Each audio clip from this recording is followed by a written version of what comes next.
ആദരണീയരായ പണ്ഡിതന്മാരെ, മുഅ്മിനീങ്ങളെ, സഹോദരങ്ങളെ, അല്ലാഹു ജല്ല ജലാലുഹു നമ്മുടെ ഈ ഒരുമിച്ചുകൂടൽ അവൻ പൊരുത്തപ്പെട്ട സ്വാലിഹായ അമലായി സ്വീകരിക്കട്ടെ. നമ്മുടെ ജീവിതത്തിൽ വന്നുപോയ കുറവുകളും കുറ്റങ്ങളുമൊക്കെ പുറത്തു കിട്ടാനുള്ള കാരണമായി അല്ലാഹു ഈ മജ്ലിസിനെ ഖബൂൽ ചെയ്യട്ടെ. പരിശുദ്ധ റമദാനിലെ ആദ്യത്തെ വെള്ളിയാഴ്ചയാണ്. എല്ലാ മാസങ്ങളിലും വെള്ളിയാഴ്ച ദിവസത്തിന് മഹത്വമുണ്ട്. നമ്മളത് എല്ലാവരും മനസ്സിലാക്കിയിട്ടുള്ളതാണ്. സയ്യിദുൽ അയ്യാമി യൗമുൽ ജുമുഅ, ദിവസങ്ങളുടെ കൂട്ടത്തിൽ പ്രധാനപ്പെട്ടത് അഥവാ ആഴ്ചയിൽ ആവർത്തിച്ച് വരുന്ന ദിവസങ്ങളുടെ കൂട്ടത്തിൽ പ്രധാനപ്പെട്ടത് യൗമുൽ ജുമുഅ, വെള്ളിയാഴ്ച ദിവസമാണ്. അങ്ങനെ പറയാൻ കാരണം ഓരോ വിഷയങ്ങളും അത് പറഞ്ഞ സന്ദർഭവും പശ്ചാത്തലവും അത് ഉൾക്കൊള്ളുന്ന അതിൻ്റെ വ്യാപ്തിയും ഒക്കെ മനസ്സിലാക്കിയിട്ട് വേണം അതിൻ്റെ അർത്ഥങ്ങൾ മനസ്സിലാക്കാൻ എന്നതുകൊണ്ടാണ്. അറഫാ ദിനം ഏറ്റവും വലിയ മഹത്വമുള്ള ദിവസമാണെന്നും അതേറ്റവും ശ്രേഷ്ഠമാണെന്നും ഉണ്ടല്ലോ. അപ്പം പിന്നെ അതുമായിട്ട് ഇത് എതിരാകാൻ പാടില്ല. അതുകൊണ്ടാണ് സയ്യിദുൽ അയ്യാം എന്ന് പറഞ്ഞെടുത്ത് ആഴ്ചതോറും ആവർത്തിച്ച് വരുന്ന ദിവസങ്ങളിൽ ഏറ്റവും പ്രധാനപ്പെട്ടത് വെള്ളിയാഴ്ച ദിവസമാണ്. അപ്പോൾ അത് റമദാനിൽ കൂടിയാകുമ്പോൾ അതിൻ്റെ ക്യാരറ്റ് ഒന്ന് വർദ്ധിക്കുകയാണല്ലോ ചെയ്യുക. ഈ വെള്ളിയാഴ്ച ദിവസം ഇങ്ങനെ മുഅ്മിനീങ്ങൾ ഒരുമിച്ച് കൂടുന്നത് തന്നെ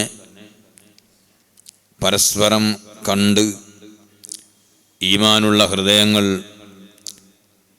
അടുത്തടുത്ത് ഇരുന്ന് ആ ഈമാനിൻ്റെ ചൈതന്യവും അതിൻ്റെ ഒരു വെളിച്ചവും പരസ്പരം അങ്ങോട്ടും ഇങ്ങോട്ടും കൈമാറി വലിയൊരു വികാസം ഈമാനികമായി ലഭിക്കാൻ വേണ്ടിയാണ്.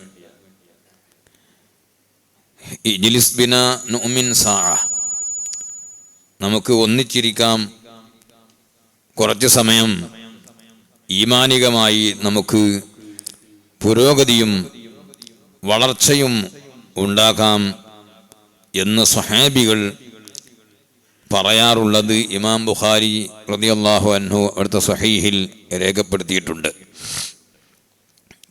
മുഅ്മിനീങ്ങൾ ഒരുമിച്ച് കൂടുക അതെപ്പോഴും ഖൈറായ കാര്യങ്ങൾക്ക് വേണ്ടി മാത്രമായിരിക്കും. അല്ലാഹുവിലും അന്ത്യനാളിലും അവൻ്റെ ഹബീബായ അഷ്റഫുൽ ഖൽഖ് സല്ലല്ലാഹു അലൈഹി വസല്ലമ തങ്ങളിലും വിശ്വസിക്കുന്ന ഒരു മുഅ്മിനും ഷർറായ ഒരു കാര്യത്തിന് വേണ്ടിയും ഒരുമിച്ച് കൂടുകയില്ല. അവർ ഒരുമിച്ച് കൂടുന്നതെല്ലാം നല്ല കാര്യങ്ങൾക്ക് വേണ്ടിയാണ്. അങ്ങനെ ഒരു സമൂഹം ഒരുമിച്ച് കൂടിയാൽ വമജ്തമഅ ഖൗമുൻ ഫീ ബൈത്തിൻ മിൻ ബുയൂത്തില്ലാഹ്, ഇത് അല്ലാഹുവിൻ്റെ ഭവനം എന്ന് പറയപ്പെടുന്ന ബൈത്തുല്ലാഹി എന്ന് അല്ലാഹുവിലേക്ക് ചേർത്തി പറയുന്ന ഒരു സ്ഥലമാണ് പള്ളി. അള്ളാഹുവിൻ്റെ ഭവനം എന്ന് പറഞ്ഞാൽ അല്ലാഹു തആലാൻ്റെ റെസിഡൻസ്, അവൻ്റെ വസതി, താമസിക്കുന്ന സ്ഥലം എന്നല്ല എന്നത് ഏതൊരു മുഅ്മിനിനും സുവ്യക്തമാണ്.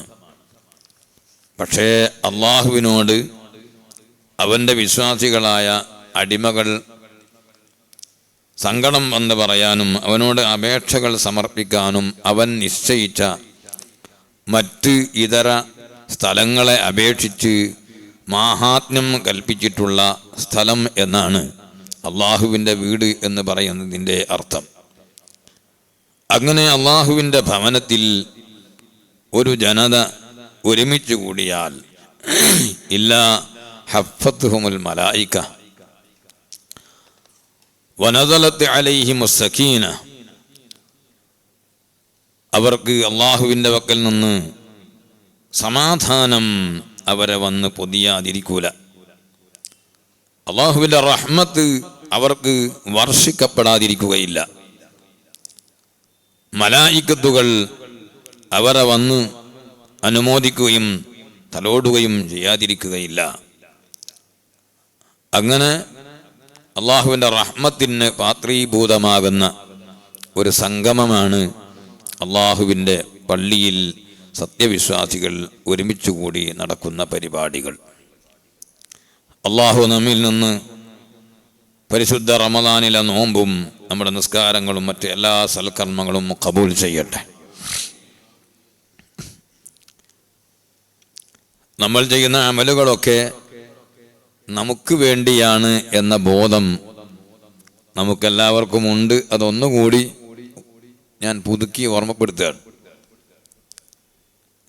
യൗമഇദിൻ യസ്ദുറുന്നാസു അശ്താതൻ ലിയുറൗ അഅമാലഹും ഇദാ സുൽസിലത്തിൽ അർദു സിൽസാലഹാ. നമുക്കെല്ലാം നല്ല പരിചയമുള്ള, പലപ്പോഴും നമ്മൾ പാരായണം ചെയ്യാറുള്ള ഒരു ചെറിയ സൂറത്താണ്. ദൈർഘ്യം കുറഞ്ഞ സൂറത്താണ്. ചെറുതെന്ന് പറഞ്ഞാൽ മഹത്വം കുറഞ്ഞതെന്നല്ല, വളരെ ചുരുങ്ങിയ ഒരു സൂറത്താണ്. ആ സൂറത്തിൽ ഖിയാമത്ത് നാളിനെ സംബന്ധിച്ചാണ് പറയുന്നത്. ഖിയാമത്ത് നാൾ അടുക്കുന്ന സമയത്ത് അത് സംഭവിക്കുമ്പോൾ വലിയ പ്രകമ്പനമുണ്ടാകും, സൽസലത്തുണ്ടാകും. അന്ന് നേരത്തെ നിഷേധിച്ചിരുന്ന ആളുകളൊക്കെ എന്ത് സംഭവിച്ചു എന്നിങ്ങനെ ചോദിക്കും അത്ഭുതകരമായി. യൗമഇദിൻ തുഹദ്ദിസു അഖ്മാറഹ. ഭൂമി പ്രകമ്പനം കൊള്ളുക മാത്രമല്ല, ഭൂമി അതിൻ്റെ വാർത്തകൾ വിളിച്ചു പറയും.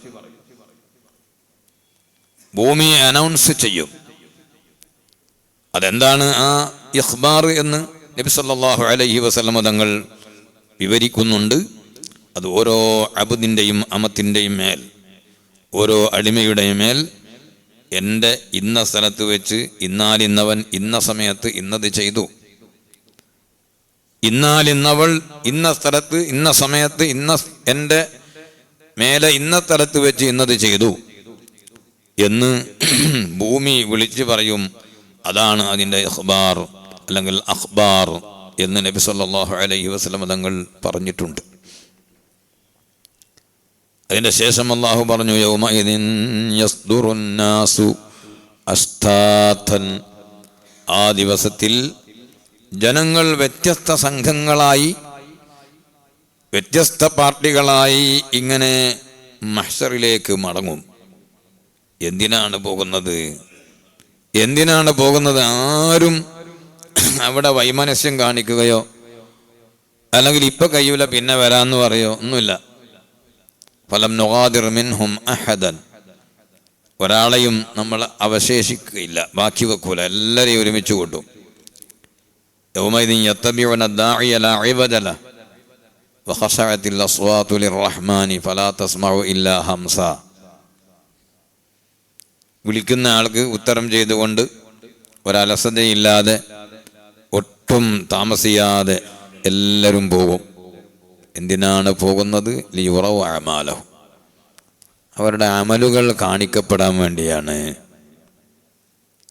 അപ്പോൾ നമ്മൾ ചെയ്യുന്ന എല്ലാ അമലുകളും, നമ്മുടെ നോമ്പാകട്ടെ നിസ്കാരമാകട്ടെ, എല്ലാ അമലുകളും കാണിക്കപ്പെടുന്നതാണ്. നമുക്ക് കാണിച്ചു. സുബ്ഹാനല്ലാഹ്. നോമ്പ് എന്ന് പറയുന്നത് വളരെയധികം മഹത്വമുള്ള അമലാണ്. നമുക്ക് എല്ലാവർക്കും അറിയാതെ. അസ്വൗമു ലീ വ അനാ അജ്സീ ബിഹി. എല്ലാവരും കേട്ട ഹദീസാണ്, അത് കേൾക്കാറുള്ള ഹദീസാണ്. അല്ലാഹു തആല നോമ്പ് എൻ്റേതാണെന്ന് പറഞ്ഞു. അവിടെ പല വ്യാഖ്യാനങ്ങളും ഉണ്ട്. അന ഉജ്സാ ബിഹി എന്നൊക്കെ ചില റിപ്പോർട്ടുകൾ വന്നിട്ടുണ്ട്.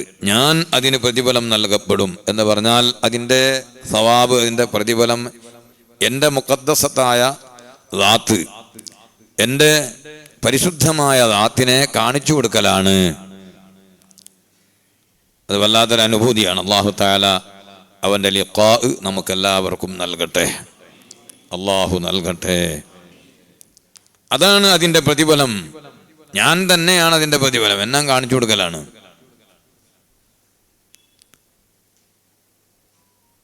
എപ്പോഴും നീണ്ടു നിൽക്കുന്ന 10-14 മണിക്കൂർ നിരന്തരമായി ഒരു നിമിഷം ഒഴിയാതെയുള്ള അമലാണിത്.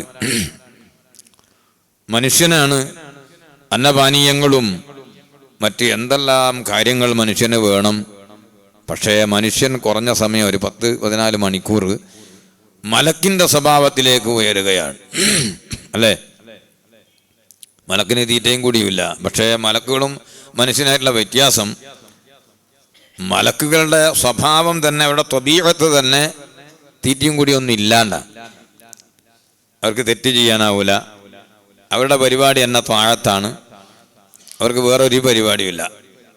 അവർക്ക് തീറ്റയില്ല, കുടിയില്ല, ഉറക്കില്ല, അതുപോലെ ടോയ്ലറ്റ് പോകേണ്ട ആവശ്യമില്ല, വിവാഹമില്ല, അങ്ങനത്തെ യാതൊന്നുമില്ല. അള്ളാഹുവിനെ ഇബാദത്ത് ചെയ്യുക, അവൻ്റെ പരിശുദ്ധതയെ വാഴ്ത്തിക്കൊണ്ടിരിക്കുക, അവന് ദിക്ർ ചൊല്ലുക, ഇത് മാത്രമാണ് മലക്കുകളുടെ ഏർപ്പാട്. അങ്ങനത്തെ മലക്കിൻ്റെ ഒരു ചെറിയ സ്വഭാവത്തിലേക്ക് മനുഷ്യൻ വരികയാണ്. കാരണം തിന്നുന്നില്ല, കുടിക്കുന്നില്ല, അവൻ്റെ വികാരങ്ങളെയൊക്കെ അവൻ അടക്കി പിടിച്ചിരിക്കുകയാണ്. അപ്പം മനുഷ്യൻ്റെ മഹത്വം ചെറുതല്ല.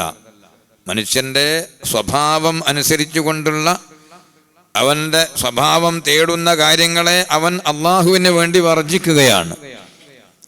അതുകൊണ്ട് തന്നെ അള്ളാഹു സുബ്ഹാനഹു വ തആല ആ കർമ്മത്തിന് വലിയ സ്ഥാനം നൽകിയിട്ടുണ്ട്. സുഫിയാൻ ഇബ്നു ഉയൈന റളിയല്ലാഹു അൻഹു പറയുന്നുണ്ട്, ഇബ്നു ഹജർ അൽ ഹൈതമി റളിയല്ലാഹു അൻഹു ഇത്ഹാഖു അഹ്ലിൽ ഇസ്ലാം ബിഖുസൂസിയാത്തി സിയാം എന്ന ഗ്രന്ഥത്തിൽ രേഖപ്പെടുത്തിയതാണ്. അതായത് ഖിയാമത്ത് നാളായാൽ യുഹാസിബുല്ലാഹു അബ്ദഹ, അല്ലാഹു തആല അടിമയെ ഹിസാബ് എടുക്കും. ഫയുഅദ്ദി മാ അലൈഹി മിനൽ മവാലിമി മിൻ സാഇരിൽ അഅമാൽ.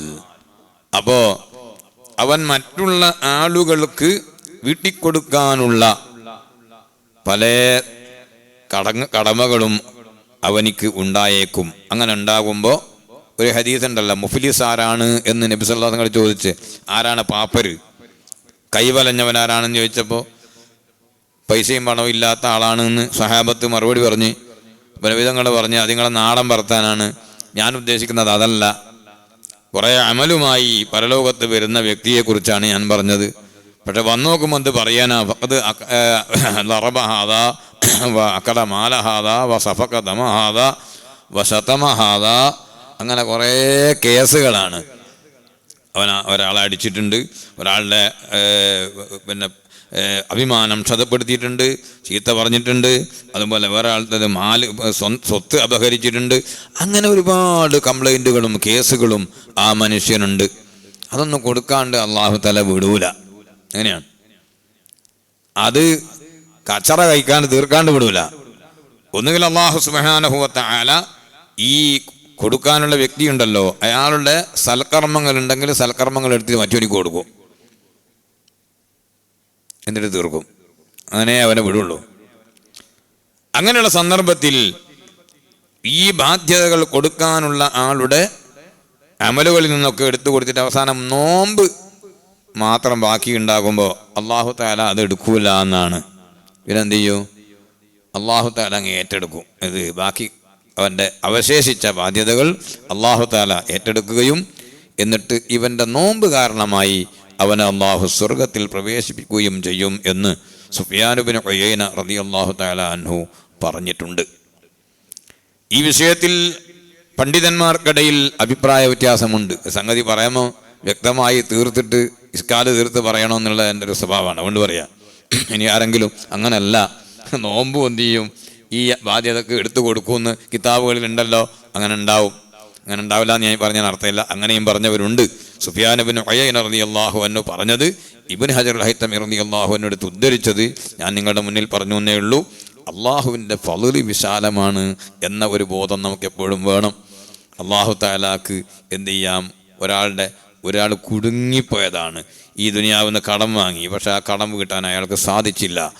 അയാൾ അലസതയൊന്നും കാണിച്ചതല്ല, അയാളൊരു വീഴ്ചയും അയാളിൽ നിന്നുണ്ടായിട്ടില്ല, അനാവശ്യമായി കടം വാങ്ങിയതല്ല, തിരിച്ചു കൊടുക്കണ്ട മുങ്ങിക്കളയാമെന്ന് വിചാരിച്ചിട്ട് വാങ്ങിയതുമല്ല. ലറൂറത്തിൻ്റെ ഘട്ടത്തിൽ, അനിവാര്യമായ ഘട്ടത്തിൽ കടം വാങ്ങി കുടുങ്ങിയതാണ്. പക്ഷേ അത് വീട്ടിൽ കൊടുക്കാൻ കഴിഞ്ഞില്ല, മരിച്ചുപോയി. എന്നാൽ അള്ളാഹു തആല ഒരു പക്ഷേ എന്ത് ചെയ്യൂ, ആ കടം കിട്ടാൻ ആൾ വന്നാലേ, എടോ എനിക്ക് എന്നാ വേണ്ടേ, ഇവൻ തരാനുള്ള കടമോ വേണ്ടേ, അല്ലെങ്കിൽ ആ ബിൽഡിങ്ങോ വേണ്ടേ, ആ നല്ല ഒന്നാന്തരം മനോഹരമായൊരു ഉർഫത്തത അതാണോ വേണ്ടത്, എനിക്ക് ഏതാ വേണ്ടത്, പഠിച്ചോനെ എനിക്കത് മതി, ഓനോ ഒഴിവായി കൊടുത്തേ എന്ന് പറയുന്ന രംഗവും ഉണ്ടാകും. അത് അല്ലാഹു സുബ്ഹാനഹു വ തആലാൻ്റെ ഫളലാണ്, വിശാലമായ ഫളലാണ്. അല്ലാഹു തആല അവൻ്റെ കാരുണ്യം നമുക്ക് ചൊരിച്ചു തരട്ടെ, അവൻ നമുക്ക് കൃപ ചെയ്യട്ടെ. പ്രിയപ്പെട്ട മുഅ്മിനീങ്ങളെ, സഹോദരങ്ങളെ, ഞാൻ പറഞ്ഞത് നമ്മുടെ അമലുകൾ അല്ലാഹു സുബ്ഹാനഹു വ തആല സ്വീകരിക്കുന്ന നിലക്കും സൂക്ഷ്മതയോടുകൂടിയും നമ്മുടെ അമലുകൾ ചെയ്യണം. ഈ നോമ്പ് തഅജീലുൽ ഫിത്ർ എന്ന് പറയുന്നൊരു സുന്നത്തുണ്ട്. അതായത് സമയമായി എന്ന് ബോധ്യപ്പെട്ടാൽ നോമ്പ് എന്ത് ചെയ്യണം, വേഗം മുറിക്കണം. പിന്നെ അവിടെ നല്ലോണം ഒന്ന് ഇരുളായി, ആകാശത്തിൽ നോക്കുമ്പോൾ നക്ഷത്രങ്ങളെ ശരിക്കിങ്ങനെ എന്തായി ബ്രൈറ്റായി നിൽക്കുന്ന സമയം വരെ കാത്തു നിൽക്കാൻ പാടില്ല. അങ്ങനെ ചെയ്യുന്നത് ശരിയല്ല, കറാഹത്താണത്. ബുറൂമായിട്ടുണ്ട്, സൂര്യൻ അസ്തമിച്ചിട്ടുണ്ട് എന്ന് ബോധ്യപ്പെട്ടാൽ അപ്പം നോമ്പ് മുറിക്കണം. അത് നേർക്ക് ബോധ്യപ്പെടും. ഉറൂബാകുന്നത് നമ്മുടെ ഈ പന്തലായനിൽ അതുപോലത്തെ സ്ഥലത്തൊക്കെ പോയി, കന്യാകുമാരിയിലൊക്കെ പോയാൽ ഈ മഗ്‌രിബിൻ്റെ സമയത്ത് ശരിക്കും വീഴുന്നുണ്ടെങ്കിൽ വെള്ളത്തിൽ പോയിട്ട് വീഴുന്നൊന്നല്ല കേട്ടോ, അത് നമ്മളെ കാഴ്ചയിൽ അങ്ങനെ തോന്നുന്നതാണ്. സൂര്യൻ പോയിട്ട് കടലിൽ മുങ്ങിയൊന്നുമല്ല, അത് നമ്മളെ കാഴ്ചയിൽ അങ്ങനെ തോന്നുകയാണ്. അപ്പം ഉറൂബ് ശരിക്കും ബോധ്യപ്പെടും. അല്ലാത്തപ്പോൾ ഇതിൻ്റെ സൂര്യൻ്റെ ചലനങ്ങളും മറ്റൊക്കെ ഈ കണക്ക് കൂട്ടിയിട്ട് ടൈം നിശ്ചയിച്ചുകൊണ്ട് വാങ്ങി വിളിക്കുകയാണ് ചെയ്യുക. അവിടെ നമ്മൾ സൂക്ഷ്മത പുലർത്തേണ്ടതുണ്ട് എന്നാണ് ഞാൻ ഓർമ്മപ്പെടുത്തുന്നത്. ചിലപ്പോൾ 1-2 മിനിറ്റുകൾ വ്യത്യാസപ്പെട്ട് വാങ്കുകൾ കേൾക്കും. ഞാനിത് ആരെങ്കിലും വേദനിപ്പിക്കാനോ ആക്ഷേപിക്കാനോ പറയുന്നതല്ല.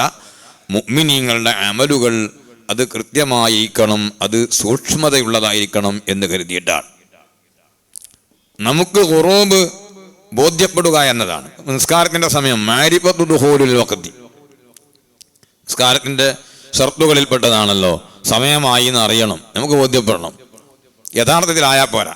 ഇപ്പോൾ ളുഹറായിക്കോന്ന സംശയമാണ്, മുപ്പരെന്ത് ചെയ്ത് കൈകെട്ടി നിയത്തും ചെയ്ത് കൈകെട്ടി ളുഹർ നിസ്കരിച്ച്, സംഗതി നിസ്കാരം കഴിഞ്ഞിട്ട് നോക്കുമ്പോൾ ളുഹറായ സമയത്ത് എന്നേനു നിസ്കരിച്ച് എന്നാൽ നിസ്കാരം ചെയ്യാവില്ല. മുആമലാത്തുകളും ഇബാദത്തുകളും തമ്മിൽ അങ്ങനെ ഒരു ഡിഫറൻസ് ഉണ്ട്. അതായത് ഇബാദത്താകുമ്പോൾ യഥാർത്ഥം വെക്കണോ ഈ നിസ്കരിക്കുന്ന അല്ലെങ്കിൽ അമൽ ചെയ്യുന്ന മുക്കല്ലഫിൻ്റെ ധാരണയും അതുപോലെ തന്നെ ആയിരിക്കണം. സമയമായിരിക്കുകയും വേണം, സമയമായി എന്നുള്ള ബോധം ഇദ്ദേഹത്തിനുണ്ടാവുകയും വേണം. അതേ സമയത്ത് ഇടപാടുകളിൽ അങ്ങനെയല്ല. അത് പറഞ്ഞുകൊണ്ട് ഞാൻ ഒറ്റൊരു ഉദാഹരണം പറയാം. എനിക്ക് മറ്റൊരാളുടെ സാധനം വിൽക്കാൻ അവകാശമില്ല, അത് വിറ്റാൽ ശരിയാവില്ല. അയാളെ ഏൽപ്പിക്കുകയോ അല്ലെങ്കിൽ എനിക്ക് അതിലെന്തെങ്കിലും മിൽക്ക് ഉടമസ്ഥത ഓണർഷിപ്പ് ഉണ്ടാവുകയോ ചെയ്യാതെ വേറൊരാളുടെ അന്യൻ്റെ സാധനം എടുത്ത് വിറ്റാൽ ബൈഉൽ ഫുളൂലി എന്നാണ് അതിന് പറയുക. ആ ബൈഅ് ശരിയാവില്ല, വിൽപ്പന ശരിയാവില്ല. ഒരാൾ ഒരു സാധനം വിറ്റു, ആ വിൽക്കുന്ന സമയത്ത് മറ്റേ ആളുടേതാണ് ആ സാധനം എന്ന് വിചാരിച്ചിട്ടാണ് അയാൾ വിറ്റത്. പക്ഷേ ആ വസ്തുവിൻ്റെ ഉടമസ്ഥൻ ഇയാളിത് വിൽക്കുന്ന സമയത്ത് മരിച്ചിരിക്കുന്നു കൂട്ടിക്കൊളി, ഇദ്ദേഹം മാത്രമാണ് അത് അനന്തരാവകാശം എടുക്കാനുള്ള ആള്. ഇയാൾക്കാണ് ആ സ്വത്ത് നീങ്ങ അയാൾ മരിച്ചാൽ, എന്നാൽ ആ ബൈഅ് ശരിയാവും എന്ന് പറഞ്ഞാൽ ഇദ്ദേഹം അത് വിൽക്കുന്ന സമയത്ത് യഥാർത്ഥത്തിൽ അയാളുടേതായിട്ടുണ്ട് ആ സാധനം, അങ്ങനെ മതി. എൻ്റേതാണ്, എനിക്ക് അയാൾക്ക് ബോധ്യപ്പെട്ടോളണമെന്നില്ല. ഇബാദത്തുകളാകുമ്പോൾ അങ്ങനെയല്ല, നമുക്ക് ബോധ്യപ്പെടണം. അതുകൊണ്ട് നോമ്പ് മുറിക്കുന്നത് മാത്രമല്ല, ഞാൻ പറയുന്നു 1-2 മിനിറ്റ് വ്യത്യാസപ്പെട്ടുകൊണ്ട് വാങ്ക് കേൾക്കുമ്പോൾ, അതിൻ്റെ അഡ്രസ്സും ഒന്നും ഞാൻ പറയുന്നില്ല, ചിലപ്പോഴൊക്കെ ചില വാങ്ക് നേരത്തെ ആയിപ്പോകുന്നുണ്ട് എന്ന് അനുഭവപ്പെടാറുണ്ട്. മുമ്പൊരിക്കലൊരു റിപ്പോർട്ട് കോഴിക്കോട് ഭാഗത്തുനിന്ന് ഇവിടുന്നോ മഗ്‌രിബ് സമയത്ത് ശരിക്കും സൂര്യൻ്റെ പ്രകാശം കണ്ടതായിട്ടൊക്കെ വന്നിട്ടുണ്ട്. അല്ലാഹു അലം, അതിൻ്റെ ആ റിപ്പോർട്ടിൻ്റെ സാധുതയെക്കുറിച്ചൊന്നും എനിക്കറിയില്ല, ഞാൻ അതിലേക്കും കടക്കുന്നില്ല. നമ്മൾ പറയുന്നത് മുഅ്മിനീങ്ങൾക്ക് വേണ്ടി, ഗുണകാംക്ഷയ്ക്ക് വേണ്ടി പറയാണ്.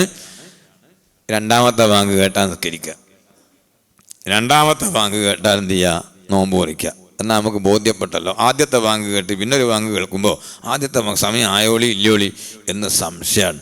അങ്ങനെ സംശയത്തോടു കൂടി ആകരുത് നമ്മുടെ നോമ്പ് മുറിക്കൽ. തഅജീലുൽ ഫിത്ർ എന്ന് പറഞ്ഞാൽ അതിൻ്റെ അർത്ഥം ഉറൂബായി എന്ന് ബോധ്യപ്പെട്ട് കഴിഞ്ഞാൽ പിന്നെ അല്പവും താമസിക്കാതെ വേഗം നോമ്പ് മുറിക്കുക എന്നതാണ്. മനസ്സിലായി ഇവൻ പറഞ്ഞ്? സമയാകുന്നതിൻ്റെ മുമ്പ് ചെയ്യുന്നതിന് തഖ്ദീം എന്നാണ് പറയുന്നത്, തഅജീലല്ല.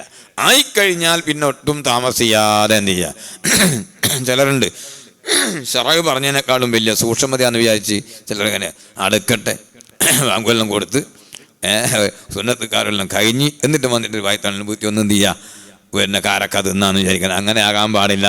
ഉറൂബ് ബോധ്യപ്പെട്ടാൽ അപ്പം തന്നെ എന്ത് ചെയ്യണം, നോമ്പ് മുറിക്കണം. അതാണ് സുന്നത്ത്. പക്ഷെ അത് ബോധ്യപ്പെടണം. 1-2 മിനിറ്റുകൾ വ്യത്യാസത്തിൽ വാങ്ങ് കേൾക്കുമ്പോൾ രണ്ടാമത്തെ വാങ്ങും കൂടി കേട്ടിട്ട് തന്നെ, കാരണം 13-14 മണിക്കൂർ നിന്നിട്ട് ഇനി 2 മിനിറ്റിന് വേണ്ടി നമ്മുടെ അമല് ബാത്തിലായി പോവുക, അല്ലെങ്കിൽ അതിനെക്കുറിച്ച് നമുക്കൊരു സംശയം ഉണ്ടാകുക. ഇതെടുത്തൊക്കെ കയറ്റി അയക്കുന്നത് നാളെ പരലോകത്ത് അമല് കാണാൻ വേണ്ടിയല്ലേ, ഉപകാരപ്പെടാൻ വേണ്ടിയല്ലേ. അത് നമുക്കൊരു മനസ്സമാധാനം വേണ്ടേ, നമുക്കൊരു ബോധ്യം വേണ്ടേ.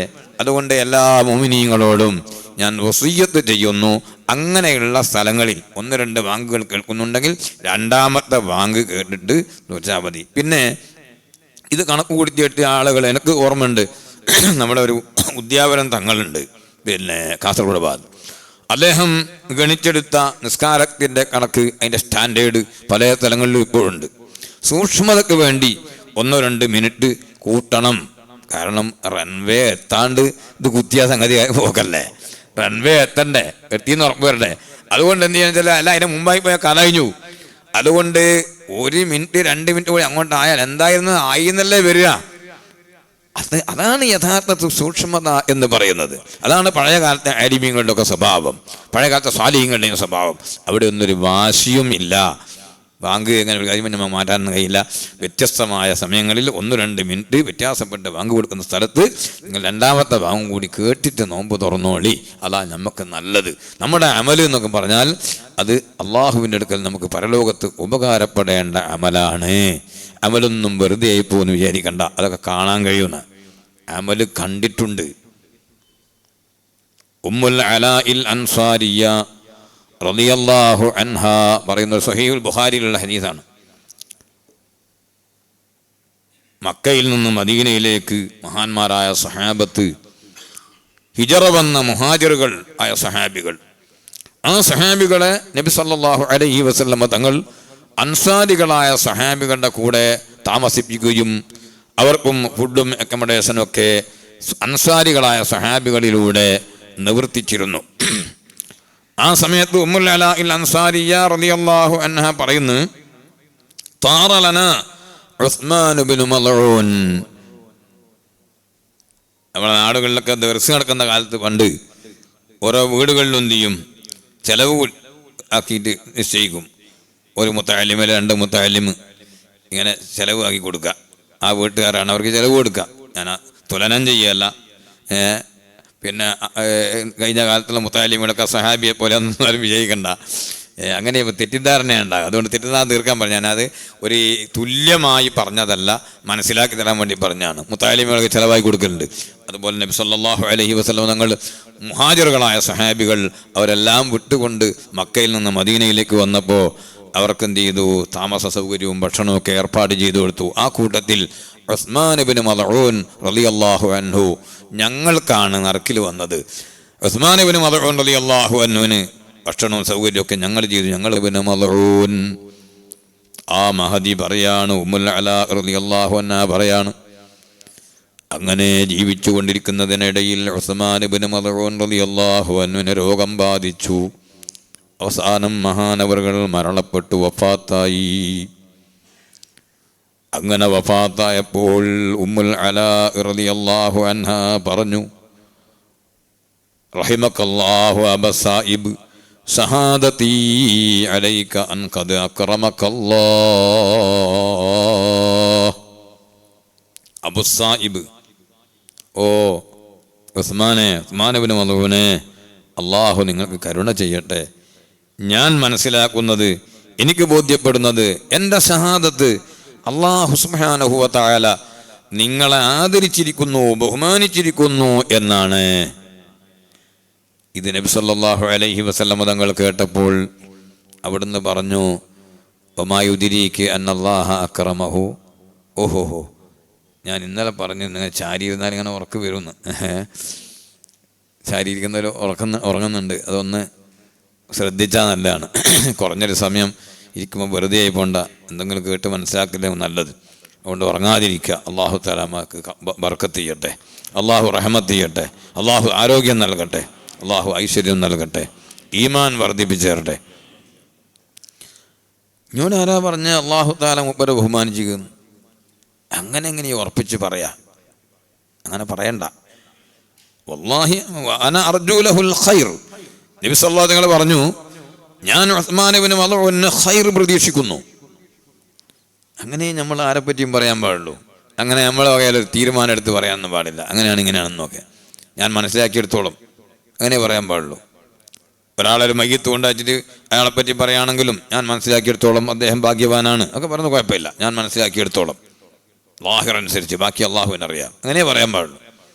ഇപ്പോൾ ഒരു വല്ലാത്തൊരു പുകഴ്ത്തലിൻ്റെ കാലമാണ്. വെറും സാധാരണക്കാരിയായ ഒരു ഉമ്മ മരിച്ചു.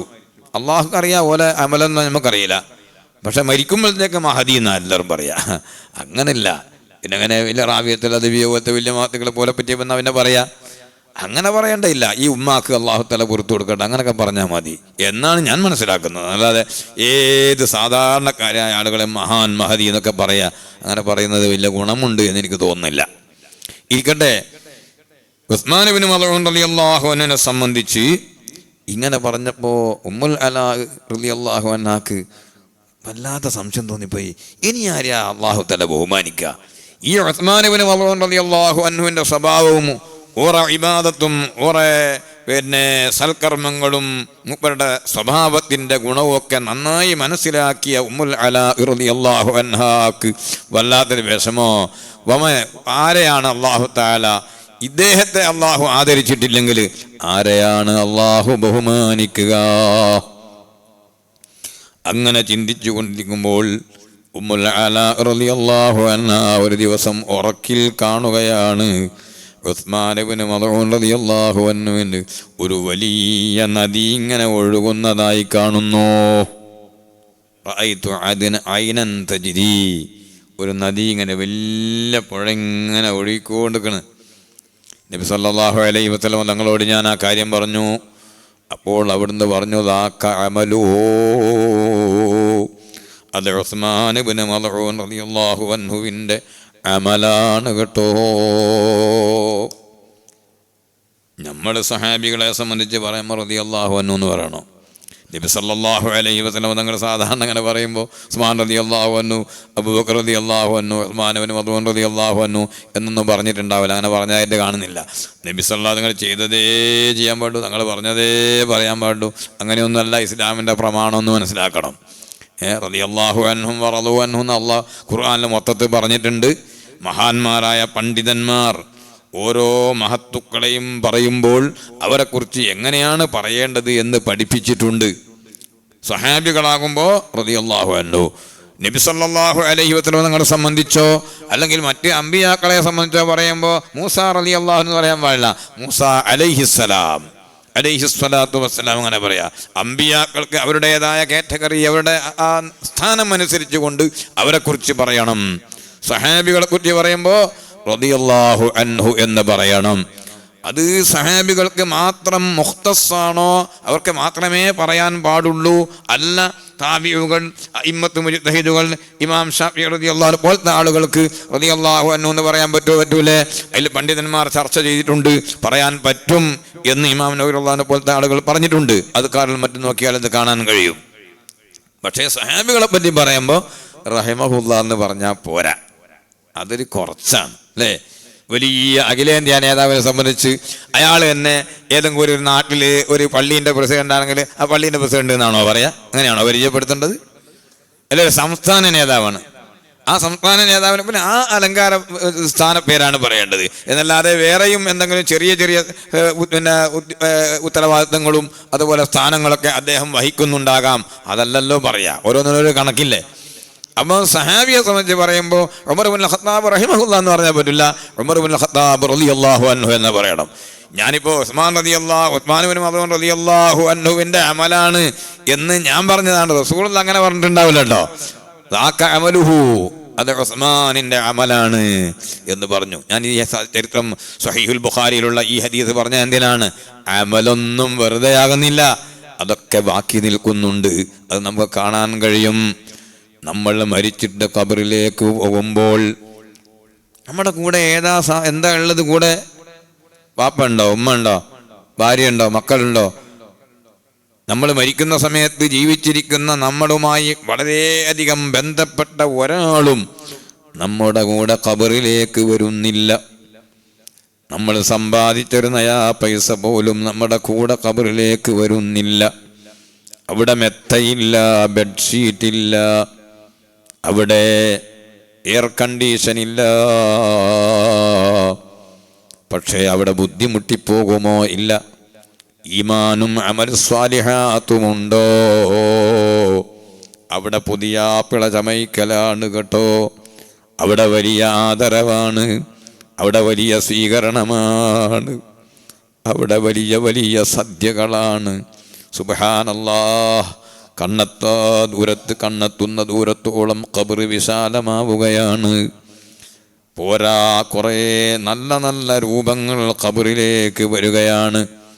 എന്താണത് നോക്കാനുള്ള സൗരഭ്യം, എന്തൊരു ഭംഗിയാണ്! കണ്ടു നോക്കി നിന്ന് പോവുകയാണ്, കൺകുളിർമയാവുകയാണ്. എന്താണ് ഈ കാണുന്നത് എന്ന് മയ്യിത്ത് ചോദിക്കുമ്പോൾ, ഇതെല്ലാം നിന്റെ അമലാണ്, നിന്റെ നിസ്കാരമാണ്, നിന്റെ നോമ്പാണ്, നിന്റെ ഹജ്ജാണ്, നിന്റെ ഉംറയാണ്, നിന്റെ സ്വതഖയാണ്, നിന്റെ സൽസ്വഭാവമാണ്. അങ്ങനെ നീ ചെയ്തിട്ടുള്ള സൽക്കർമ്മങ്ങളാണ്. അത് ഖബറിൽ നല്ല രൂപങ്ങളിൽ കാണുകയാണ്. അപ്പോൾ ആ അമലുകൾ ചെയ്യുമ്പോൾ നമ്മൾ ശരിക്കും കൃത്യമായി ചെയ്യണം. ഇപ്പൊ തറാവീഹ് നിസ്കാരം നമ്മൾ നിർവഹിക്കുന്നുണ്ട്. തറാവീഹ് നിസ്കാരം അത് നിസ്കാരം തന്നെയാണ്. അതിന് എന്തുണ്ട്? മനുഷ്യന്മാർക്ക് കയ്യും കാലും കണ്ണും എല്ലാം ഉള്ള പോലെ തന്നെ മറ്റു നിസ്കാരത്തിനുള്ള പോലെ എല്ലാ കയ്യും കാലും അതിനുമുണ്ട്. അവ തറാവീഹ് അല്ലേ എന്ന് വിചാരിച്ചിട്ട് അതിനെ ലാഘവത്തോടെ കാണാൻ പാടില്ല. പരമാവധി സ്പീഡ് കൂട്ടി ഞങ്ങളെ നിസ്കാരം വേഗം കഴിയും എന്നൊരു ക്രെഡിറ്റ് ഉണ്ടാകണമെന്ന് ആരും ചിന്തിക്കരുത്. പള്ളിയിലുള്ള ഇമാമുമാരും പള്ളി ഭാരവാഹികളും എല്ലാം ഇത് മനസ്സിലാക്കേണ്ടതാണ്. ഒരു അമിതമായ സ്പീഡ് തറാവീഹ് നിസ്കാരത്തിന് അബ്ദുല്ലാഹിൽ ഹദ്ദാദ് റളിയല്ലാഹു അൻഹു അത് നേരത്തെ തന്നെ വളരെ ശക്തമായി അതിനെക്കുറിച്ച് താക്കീത് ചെയ്തിട്ടുണ്ട്. അങ്ങനെ ചെയ്യാൻ പാടില്ല. തുമഅനീനത്തില്ലാതെ നിസ്കരിക്കാൻ പാടില്ല.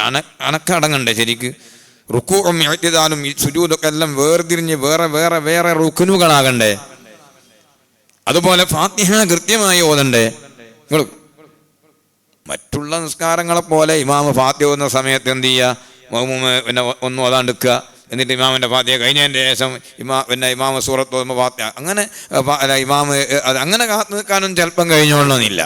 100% എല്ലാ സുന്നത്തുകളും എടുത്തുകൊണ്ട് ചിലപ്പോൾ നിസ്കരിക്കാൻ പ്രയാസമായിരിക്കും. പക്ഷേ ആ നിസ്കാരം ബാത്തിലാക്കി പോകുന്ന രൂപത്തിലാകാൻ പാടില്ലല്ലോ. അതുകൊണ്ട് പ്രത്യേകം പറയട്ടെ, വല്ലാത്ത അമിതമായ സ്പീഡ് ഈ തറാവീഹ് നിസ്കാരത്തിന് നമ്മൾ ഒഴിവാക്കേണ്ടതാണ്. റുക്കൂഇലും സുജൂദിലും ഇഅ്തിദാലിലൊക്കെ ചൊല്ലുന്ന ദിക്റുകളൊക്കെ ഉണ്ട്. ആ ദിക്റുകളൊക്കെ ചൊല്ലണോ അത്യാവശ്യം. അതുപോലെ ദുആഉൽ ഇഫ്തിതാഹ് അത് തറാവീഹ് നിസ്കാരത്തിലുമുണ്ട്.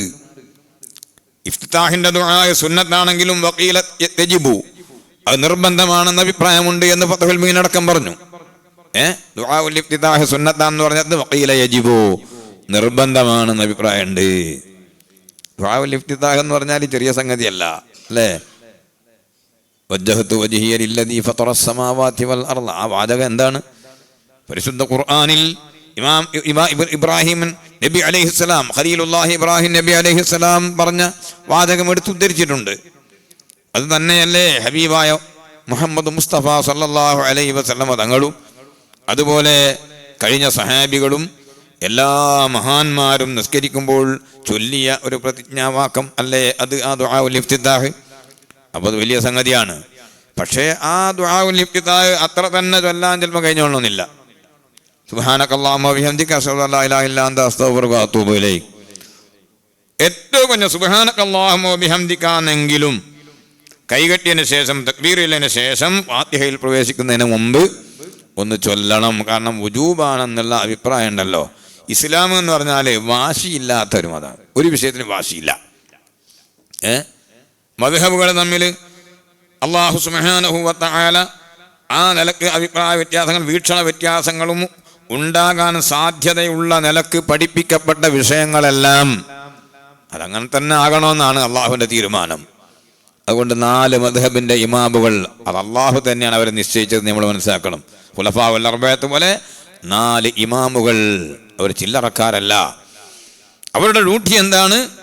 പരിശുദ്ധ ഖുർആനിൽ നസ്സായിട്ട് പറയും. ഇപ്പോൾ ഈ ഭാര്യ ഭർത്താവ് മരണപ്പെട്ട അല്ലെങ്കിൽ ഭർത്താവ് തൊലാക്കിയില്ലാൽ, ഒരു ഭാര്യയെ തൊലാക്കിയില്ലാൽ ഇദ്ദ വേണം എന്നതിലാർക്കും തർക്കമൊന്നുമില്ല, അതിന് മദ്ഹബൊന്നുമില്ല.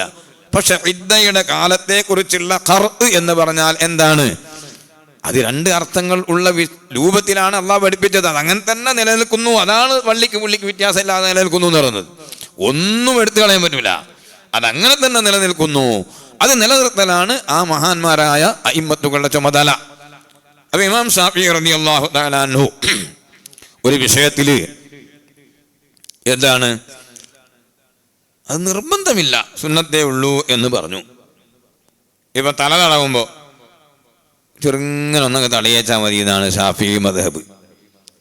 അതിൻ്റെ അർത്ഥം മഹാനവറുകൾ തെളിവുകൾ പരിശോധിച്ചിട്ട് അങ്ങേയറ്റം ചിന്തിച്ച് മനസ്സിലാക്കിയപ്പോൾ ഒരാൾ ഇങ്ങനെ എന്ത് ചെയ്താൽ മതി, മുഖം കഴിയതിന് ശേഷം കൈ കഴിയതിന് ശേഷം തല മെല്ലൊന്ന് തലയിൻ്റെ അതിർത്തിയിൽപ്പെട്ട രോമമോ തൊലിയോ മെല്ലെ വെള്ളം തൊട്ടാൽ മതി, അതുകൊണ്ട് തന്നെ ശരിയാവും. അങ്ങനെ ഒരാൾ ഉളു എടുത്ത് നിൽക്കാൻ നിൽക്കാരം മടക്കണമെന്ന് പറഞ്ഞുകൂടാ, അയാൾ ഉളു ശരിയല്ല എന്ന് പറഞ്ഞുകൂടാന്നാണ്. അങ്ങനെയാണ് ഓർ കണ്ടെത്തിയത്. പക്ഷെ ഓർ എന്ത് പറയുന്നുണ്ട്? തല മുഴുവനും തടവലാണ് സുന്നത്ത് എന്ന് പറയുന്നുണ്ട്, പഠിപ്പിക്കുന്നുണ്ട്. എന്താ? ഖുറൂജ മിൻ ഖിലാഫി മൻ ഔജബഹു, തലയുടെ 4 ഭാഗമെങ്കിലും മൂർധാവിൻ്റെ ഭാഗമെങ്കിലും തടവിയേ മതിയാകൂ, എന്നാലേ ഉളു സഹിയാകൂ എന്ന് പറഞ്ഞവരുണ്ട്. അതുകൊണ്ട് അവരുടെ അഭിപ്രായ പ്രകാരവും നമ്മൾ ഇബാദത്ത് സഹിഹാകട്ടെ, വുളു സാധുവാകട്ടെ എന്ന നിലക്ക് ഇമാം ശാഫിഈ റളിയല്ലാഹു അൻഹു അത്തരത്തിലുള്ള വിഷയങ്ങളിലെല്ലാം മറ്റ് മദ്ഹബിലുള്ള അഭിപ്രായങ്ങളെയും കൂടി കവർ ചെയ്തുകൊണ്ട് അത് സുന്നത്താണ് എന്ന് പഠിപ്പിക്കുകയാണ്. ഖിലാഫൻ ലിമൻ ഔജബഹു എന്ന് പല സ്ഥലത്തും കാണാം. അപ്പം അങ്ങനെ ഒരു വാശിയൊന്നും എന്തില്ല, ഇസ്ലാമിലൊരു വിഷയത്തുമില്ല. പ്രത്യേകിച്ച് നമ്മൾ മനസ്സിലാക്കണം, ചിലരൊക്കെ തെറ്റിദ്ധരിപ്പിക്കും മദ്ഹബിൻ്റെ ഇമാമുകൾ തമ്മിലോ മദ്ഹബുകൾ തമ്മിലോ യാതൊരു നിലക്കുള്ള ഫൈറ്റിങ്ങും ഇല്ല, അവർ തമ്മിലൊരു വാശിയുമില്ല. അവരൊക്കെ അള്ളാഹുവിൻ്റെ വജ്ഹിന് വേണ്ടി ചെയ്ത പണിയാണത്. അത് ചെയ്യൽ വുജൂബാണ്. അതുകൊണ്ടാണ് 4 മദ്ഹബുകൾക്ക് എതിരായി അതിൻ്റെ അപ്പുറത്ത് ചാടിക്കൊണ്ടൊരു വിധി വിധിച്ചാൽ ومن لم يحكم بما أنزل الله فأولئك هم الفاسقون ومن لم يحكم بما أنزل الله فأولئك هم الكافرون. അങ്ങനെ തുടങ്ങിയ 3 ആയത്തുകൾ ഇങ്ങനെ അതേ ഏകദേശം ഒരേപോലെ, ലാസ്റ്റ് മാത്രമേ വ്യത്യാസമുള്ളൂ. സൂറത്ത് മാഇദയിലാണ് എൻ്റെ ഓർമ്മ. വമൻ ലം യഹ്കും ബിമാ അൻസലല്ലാഹ് ഫഉലൈക ഹുമുൽ ഫാസിഖൂൻ വമൻ ലം യഹ്കും ബിമാ അൻസലല്ലാഹ് ഫഉലൈക ഹുമുൽ ളാലിമൂൻ എന്നൊക്കെ പറഞ്ഞിട്ട് അള്ളാഹു പറഞ്ഞു, അള്ളാഹ് ഇറക്കിയത് കൊണ്ട് വിധിച്ചിട്ടില്ലെങ്കിൽ അവൻ ഫാസിഖാണ്, അവിശ്വാസിയാണെന്നൊക്കെ പറഞ്ഞു. ഇതേ ഒരു ഹുക്കുമാണ് അള്ളാഹു ഇറക്കിയത് കൊണ്ട് വിധിക്കാതിരിക്കുക, അല്ലെ അള്ളാഹു ഇറക്കാത്ത കൊണ്ട് വിധിക്കുക. അതിൽപ്പെട്ടതാണ് 4 മദ്ഹബിൻ്റെയും പുറത്ത്. ആ 4 മദ്ഹബിലും പെടാത്ത ഒരു സംഗതി ഇസ്ലാമിക നിയമമായി വിധിച്ചാൽ അത് അള്ളാഹു ഇറക്കിയത് കൊണ്ട് വിധിച്ചില്ല എന്ന ഗണത്തിൽപ്പെടുമെന്ന് മഹാന്മാരായ പണ്ഡിതന്മാർ പറയുന്നു. ഇബ്നു ഹജർ ഹൈതമി റളിയല്ലാഹു അൻഹു പറഞ്ഞിട്ടുണ്ട് തുഹ്ഫയിൽ. ഒരിക്കൽ ഞാൻ പറഞ്ഞത് വുജൂബ എന്നുള്ള അഭിപ്രായം വരെ ഉണ്ട്. ദുആഉൽ ഇഫ്തിതാഹിൻ്റെ അടുത്ത് ദുആഉൽ ഇഫ്തിതാഹിൻ്റെ വേർഡുകൾ അത് തന്നെ വജ്ജഹ്തു വജ്ഹിയ ലില്ലദീ ഫത്തറ അസ്സമാവാതി നമ്മൾ പഠിച്ച അത് തന്നെ ആയിക്കൊള്ളണമെന്നില്ല. അല്ലാഹുമ്മ ബഅഇദ് ബൈനി വബൈന ഖതായ കമാ ബഅഅത ബൈനൽ മശ്രിഖി വൽ മഗ്രിബി. അല്ലാഹുവേ, എൻ്റെ ദോഷങ്ങളുടെയും എൻ്റെയും ഇടയിൽ മശ്രിഖ് മഗ്രിബിൻ്റെ ഇടയിലുള്ള ഉദയാസ്തമയ സ്ഥലങ്ങൾക്കിടയിലുള്ള വ്യത്യാസമാക്കണമേ എന്ന അർത്ഥം വരുന്നൊരു ദുആ ഉണ്ട്. അങ്ങനെ ആയാലും മതി. അതുപോലെ എന്ത് ചെയ്യാം, 2 നിസ്കരിച്ചിട്ടാണല്ലോ തറാവീഹ് നിസ്കരിക്കുക. പിന്നെ എണീച്ച് നിൽക്കേണ്ടതല്ലേ എന്ന് വിചാരിച്ചിട്ട് ആദായത്തിന് വേണ്ടി ചില ആളുകൾ ഇഫ്തിറാസിൻ്റെ ഇരുത്തായിരിക്കും. അങ്ങനെ പാടില്ല, അത് ശരിയല്ല, അത് സുന്നത്തിനെതിരാണ്. നിസ്കാരത്തിൽ നിന്ന് തന്നെ എഴുന്നേറ്റ് വരണമെങ്കിൽ അവിടെ ഇഫ്തിറാസിൻ്റെ ഇരുത്തിരിക്കാൻ വേണ്ടി ശറഅ് പറഞ്ഞിട്ടുണ്ട്, അങ്ങനെ ഫിഖ് പറഞ്ഞിട്ടുണ്ട്. ഉദാഹരണത്തിന് അവസാനത്തെ തഹിയ്യാത്ത് തന്നെയാണ്, പക്ഷേ സുഹ്ബിന്റെ സുജൂദ് ചെയ്യേണ്ടതുണ്ട്. എന്നാൽ അവൻ എന്ത് ചെയ്യണം? സുഹ്ബിന്റെ സുജൂദ് ചെയ്യുന്നത് വരെ ഇഫ്തിറാസിന്റെ ഇരുത്തിരിക്കുകയാണ് വേണ്ടത്, അതാ സുന്നത്ത്. അതിൽ നിന്ന് സുജൂദിലേക്ക് പോകാൻ എളുപ്പമാണ്. 2 സുജൂദ് കഴിഞ്ഞതിന് ശേഷം തബറുക്കിന്റെ ഇരുത്തിയിരുന്നിട്ട് സലാം വീട്ടാണ് വേണ്ടത്. അതുപോലെ ഇമാമിന്റെ കൂടെ തുടരാണ്, മസ്ബൂക്കാണ്, പിന്തി തുടർന്ന ആളാണ്. ഇമാമിന്റെ സലാമിന്റെ ശേഷം ഇനിയും അയാൾക്ക് റക്അത്തുകൾ വീണ്ടെടുക്കേണ്ടതുണ്ട്. അങ്ങനെയുള്ള ആളും ഇമാമിന്റെ കൂടെ അത്തഹിയ്യാത്തിനിരിക്കുമ്പോൾ ഇഫ്തിറാസിന്റെ ഇരുത്തം എന്ന് പറഞ്ഞാൽ തിരിഞ്ഞില്ലേ, ആദ്യത്തെ അത്തഹിയ്യാത്തിലിരിക്കുന്ന ഇരുത്തം, ആ ഇഫ്തിറാസിന്റെ ഇരുത്തമാണ് ഇരിക്കേണ്ടത്. കാരണം അവിടെ നിന്ന് നൃത്തത്തിലേക്ക് എഴുന്നേറ്റ് വരാനാണ് എളുപ്പം. എന്നാൽ തറാവീഹിന്റെ ഈ 2 റക്അത്തുകളും വേറെ വേറെ തന്നെയാണ്.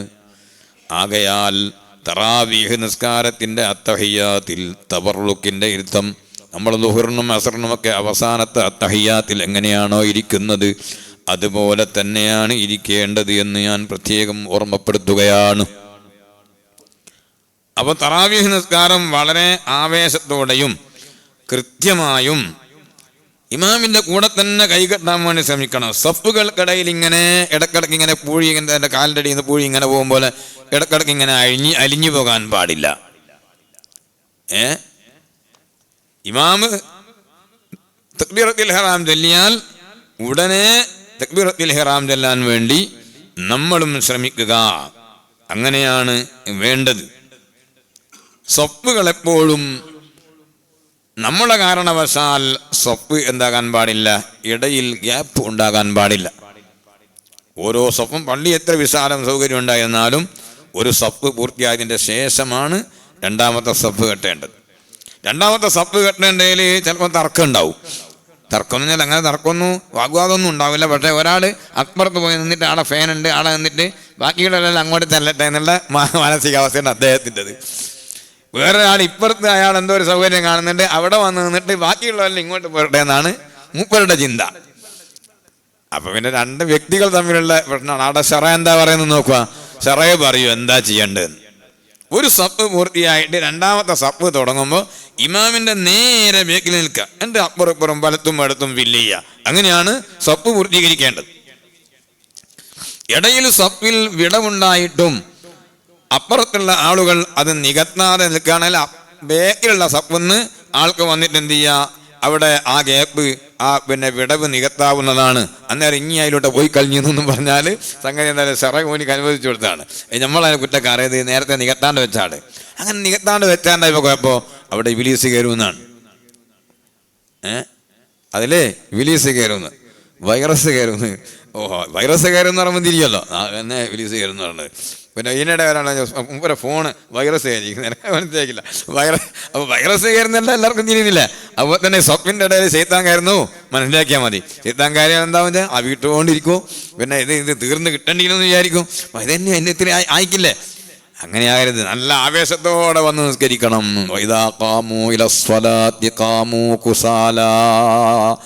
കപടന്മാരെ സംബന്ധിച്ച് അള്ളാഹു പറഞ്ഞതാണ്, നിസ്കാരത്തിലേക്ക് നിൽക്കുമ്പോൾ അവർ അതേ അലസതയുള്ളവരായി മടിയന്മാരായി നിൽക്കും. കാരണം അവർക്ക് വേണ്ടിയോ പരലോകത്തിൽ വിശ്വസിച്ചിട്ടോ അള്ളാഹുവിനെ ആദരിച്ച് ബഹുമാനിച്ചിട്ടോ ഒന്നും ചെയ്യുന്നതല്ല. ആളുകളെ കാണിപ്പിക്കാൻ വേണ്ടി ഞാടുങ്ങളെ കൂടെ തന്നെയാണ് ഞങ്ങളൊന്നും ചെയ്യുന്നതെന്ന് പറയാൻ വേണ്ടി മാത്രം ചെയ്യുന്നതാണ്. അതുപോലെ അല്ലല്ലോ നമ്മൾ അള്ളാഹുവിൻ്റെ മുന്നിൽ സുജൂദ് ചെയ്യുന്നവരാണ്, അള്ളാഹുവിനെ സമർപ്പിക്കുന്നവരാണ്. അതുകൊണ്ട് നല്ല ആവേശത്തോടുകൂടെ തന്നെ തറാവീഹ് നിസ്കരിക്കണം, മറ്റ് നിസ്കരിക്കണം. തറാവീഹിൻ്റെ ഇടയിൽ സ്വലാത്ത് ചൊല്ലുന്ന പതിവുണ്ട്. അതിന് പ്രത്യേകമായിട്ട് ഖുർആനിൽ ആയത്തുണ്ടാവുകയോ അല്ലെ സഹീഹുൽ ബുഖാരിയിൽ അങ്ങനെ തന്നെ ഹദീസ് ഉണ്ടാകേണ്ട ആവശ്യമൊന്നുമില്ല. നബി സല്ലല്ലാഹു അലൈഹി വസല്ലം തങ്ങളുടെ മേൽ സ്വലാത്ത് ചൊല്ലാൻ വേണ്ടി, അതധികരിപ്പിക്കാൻ വേണ്ടി ധാരാളം ഹദീസുകളുണ്ട്. പരിശുദ്ധ ഖുർആൻ വളരെ പ്രസക്തമായ നിലക്ക് ഇന്നല്ലാഹ വ മലായികതഹു യുസല്ലൂന അലൻ നബി യാ അയ്യുഹല്ലദീന ആമനൂ സ്വല്ലൂ അലൈഹി വസല്ലിമൂ തസ്ലീമാ. അല്ലാഹുവിൻ്റെ ഖുർആൻ പറയുകയും കൽപ്പിക്കുകയും ചെയ്യുന്നു, പ്രസ്താവിക്കുകയും അതേ ഉത്തരവിറക്കുകയും ചെയ്യുന്നു. എന്താണ് പ്രസ്താവന?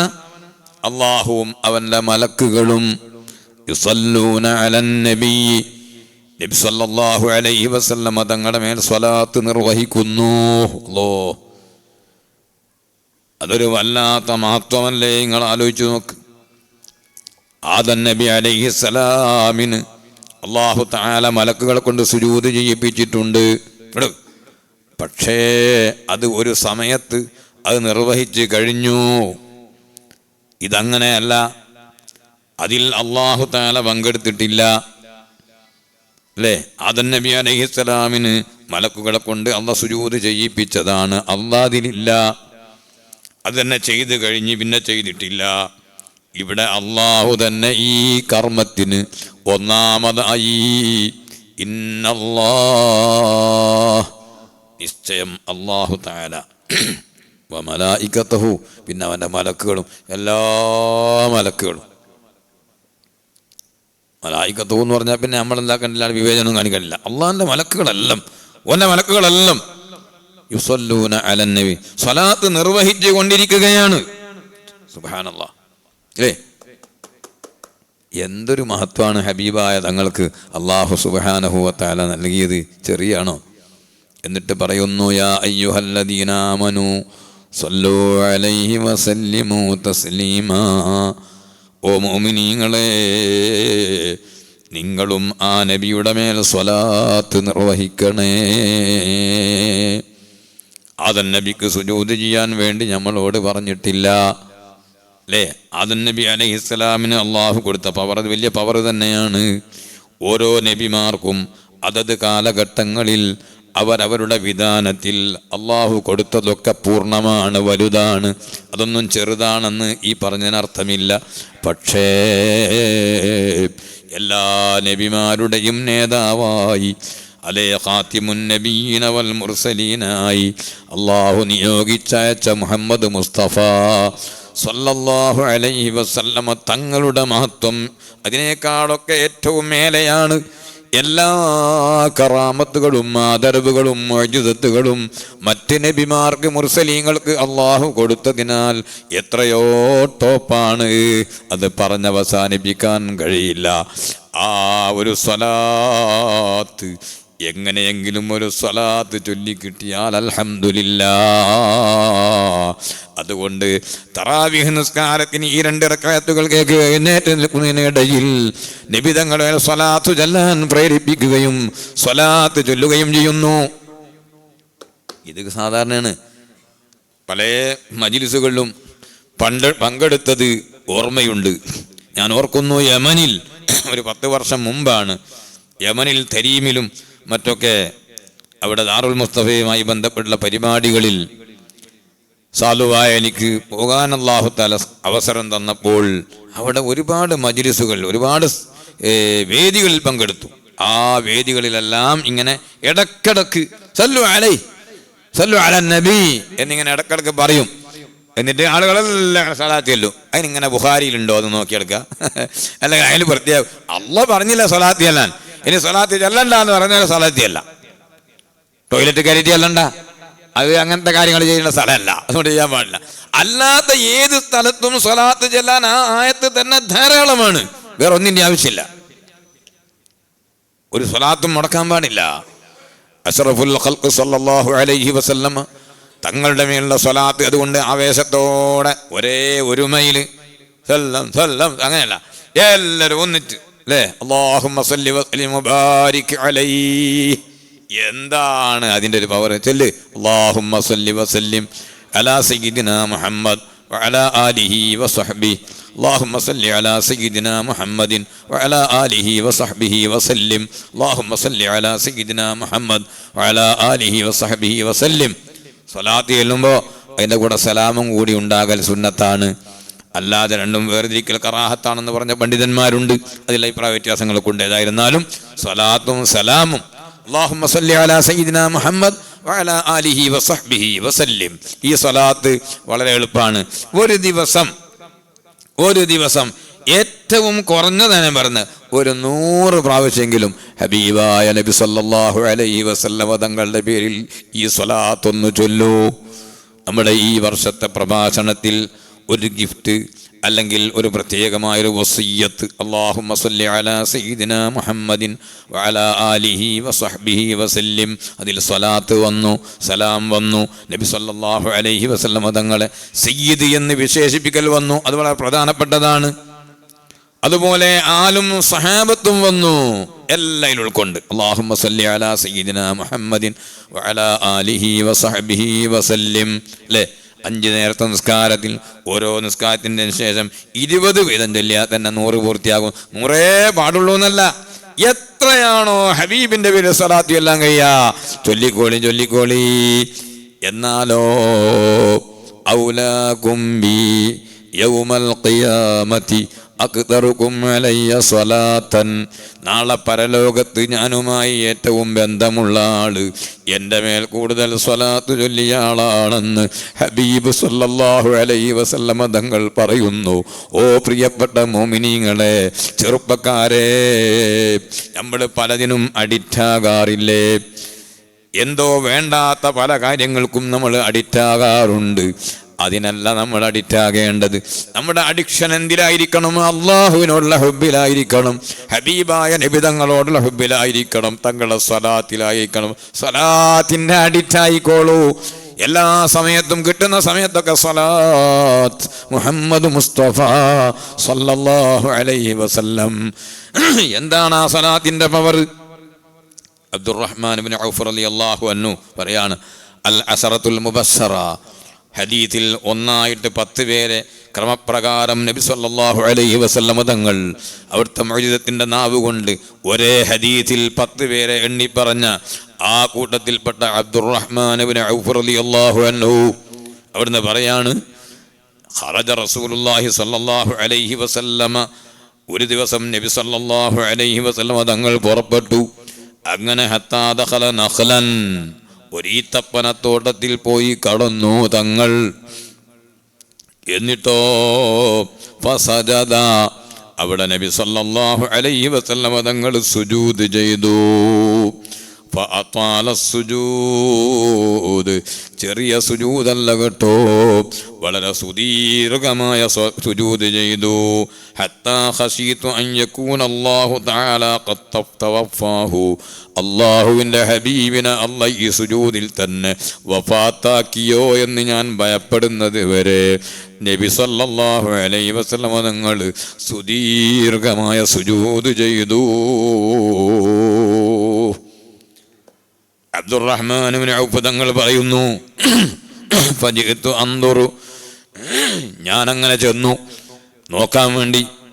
അങ്ങനെ ചെന്നപ്പോൾ ഫറഫഅ റഅസഹു, ഹബീബായ തങ്ങൾ അവിടുത്തെ ശറഫാക്കപ്പെട്ട ശിരസ് ഉയർത്തി.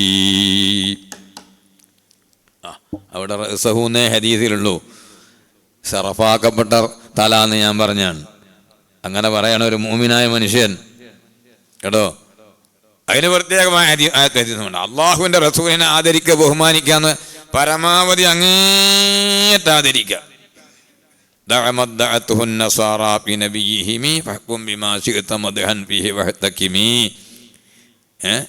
അള്ളാഹുവിൻ്റെ ഹബീബിൻ്റെ അവയവങ്ങളെ സംബന്ധിച്ച് പറയുമ്പോൾ അങ്ങനെ പറയാൻ പാടുള്ളൂ. അവിടുത്തെ ശറഫാക്കപ്പെട്ട നയനങ്ങൾ, അവിടുത്തെ ശറഫാക്കപ്പെട്ട കവിൾത്തടം, അവിടുത്തെ ശറഫാക്കപ്പെട്ട കൈ, അതുപോലെ അവിടുത്തെ ശറഫാക്കപ്പെട്ട ആ ശിരസ് ഉയർത്തി. എന്നിട്ട് ചോദിച്ചു, മാലക്, എന്താണ് അബ്ദുറഹ്മാൻ ഈ സമയത്ത് എന്താ നിങ്ങൾ വന്നിങ്ങനെ നോക്കുന്നത്? ഞാൻ നബി തങ്ങളോട് പറഞ്ഞു, ഓ നബിയെ, തങ്ങളുടെ സുദീർഘമായ സുജൂദ് ചെയ്തപ്പോ ഞാൻ പേടിച്ചു പോയ തങ്ങളെ. ആ സമയത്ത് അവിടുന്ന് പറയാണ്, ഇന്ന ജബ്രീൽ അലൈഹിസ്സലാം, ജിബ്രീൽ അലൈഹിസ്സലാം വന്നു അബ്ദുറഹ്മാനെ.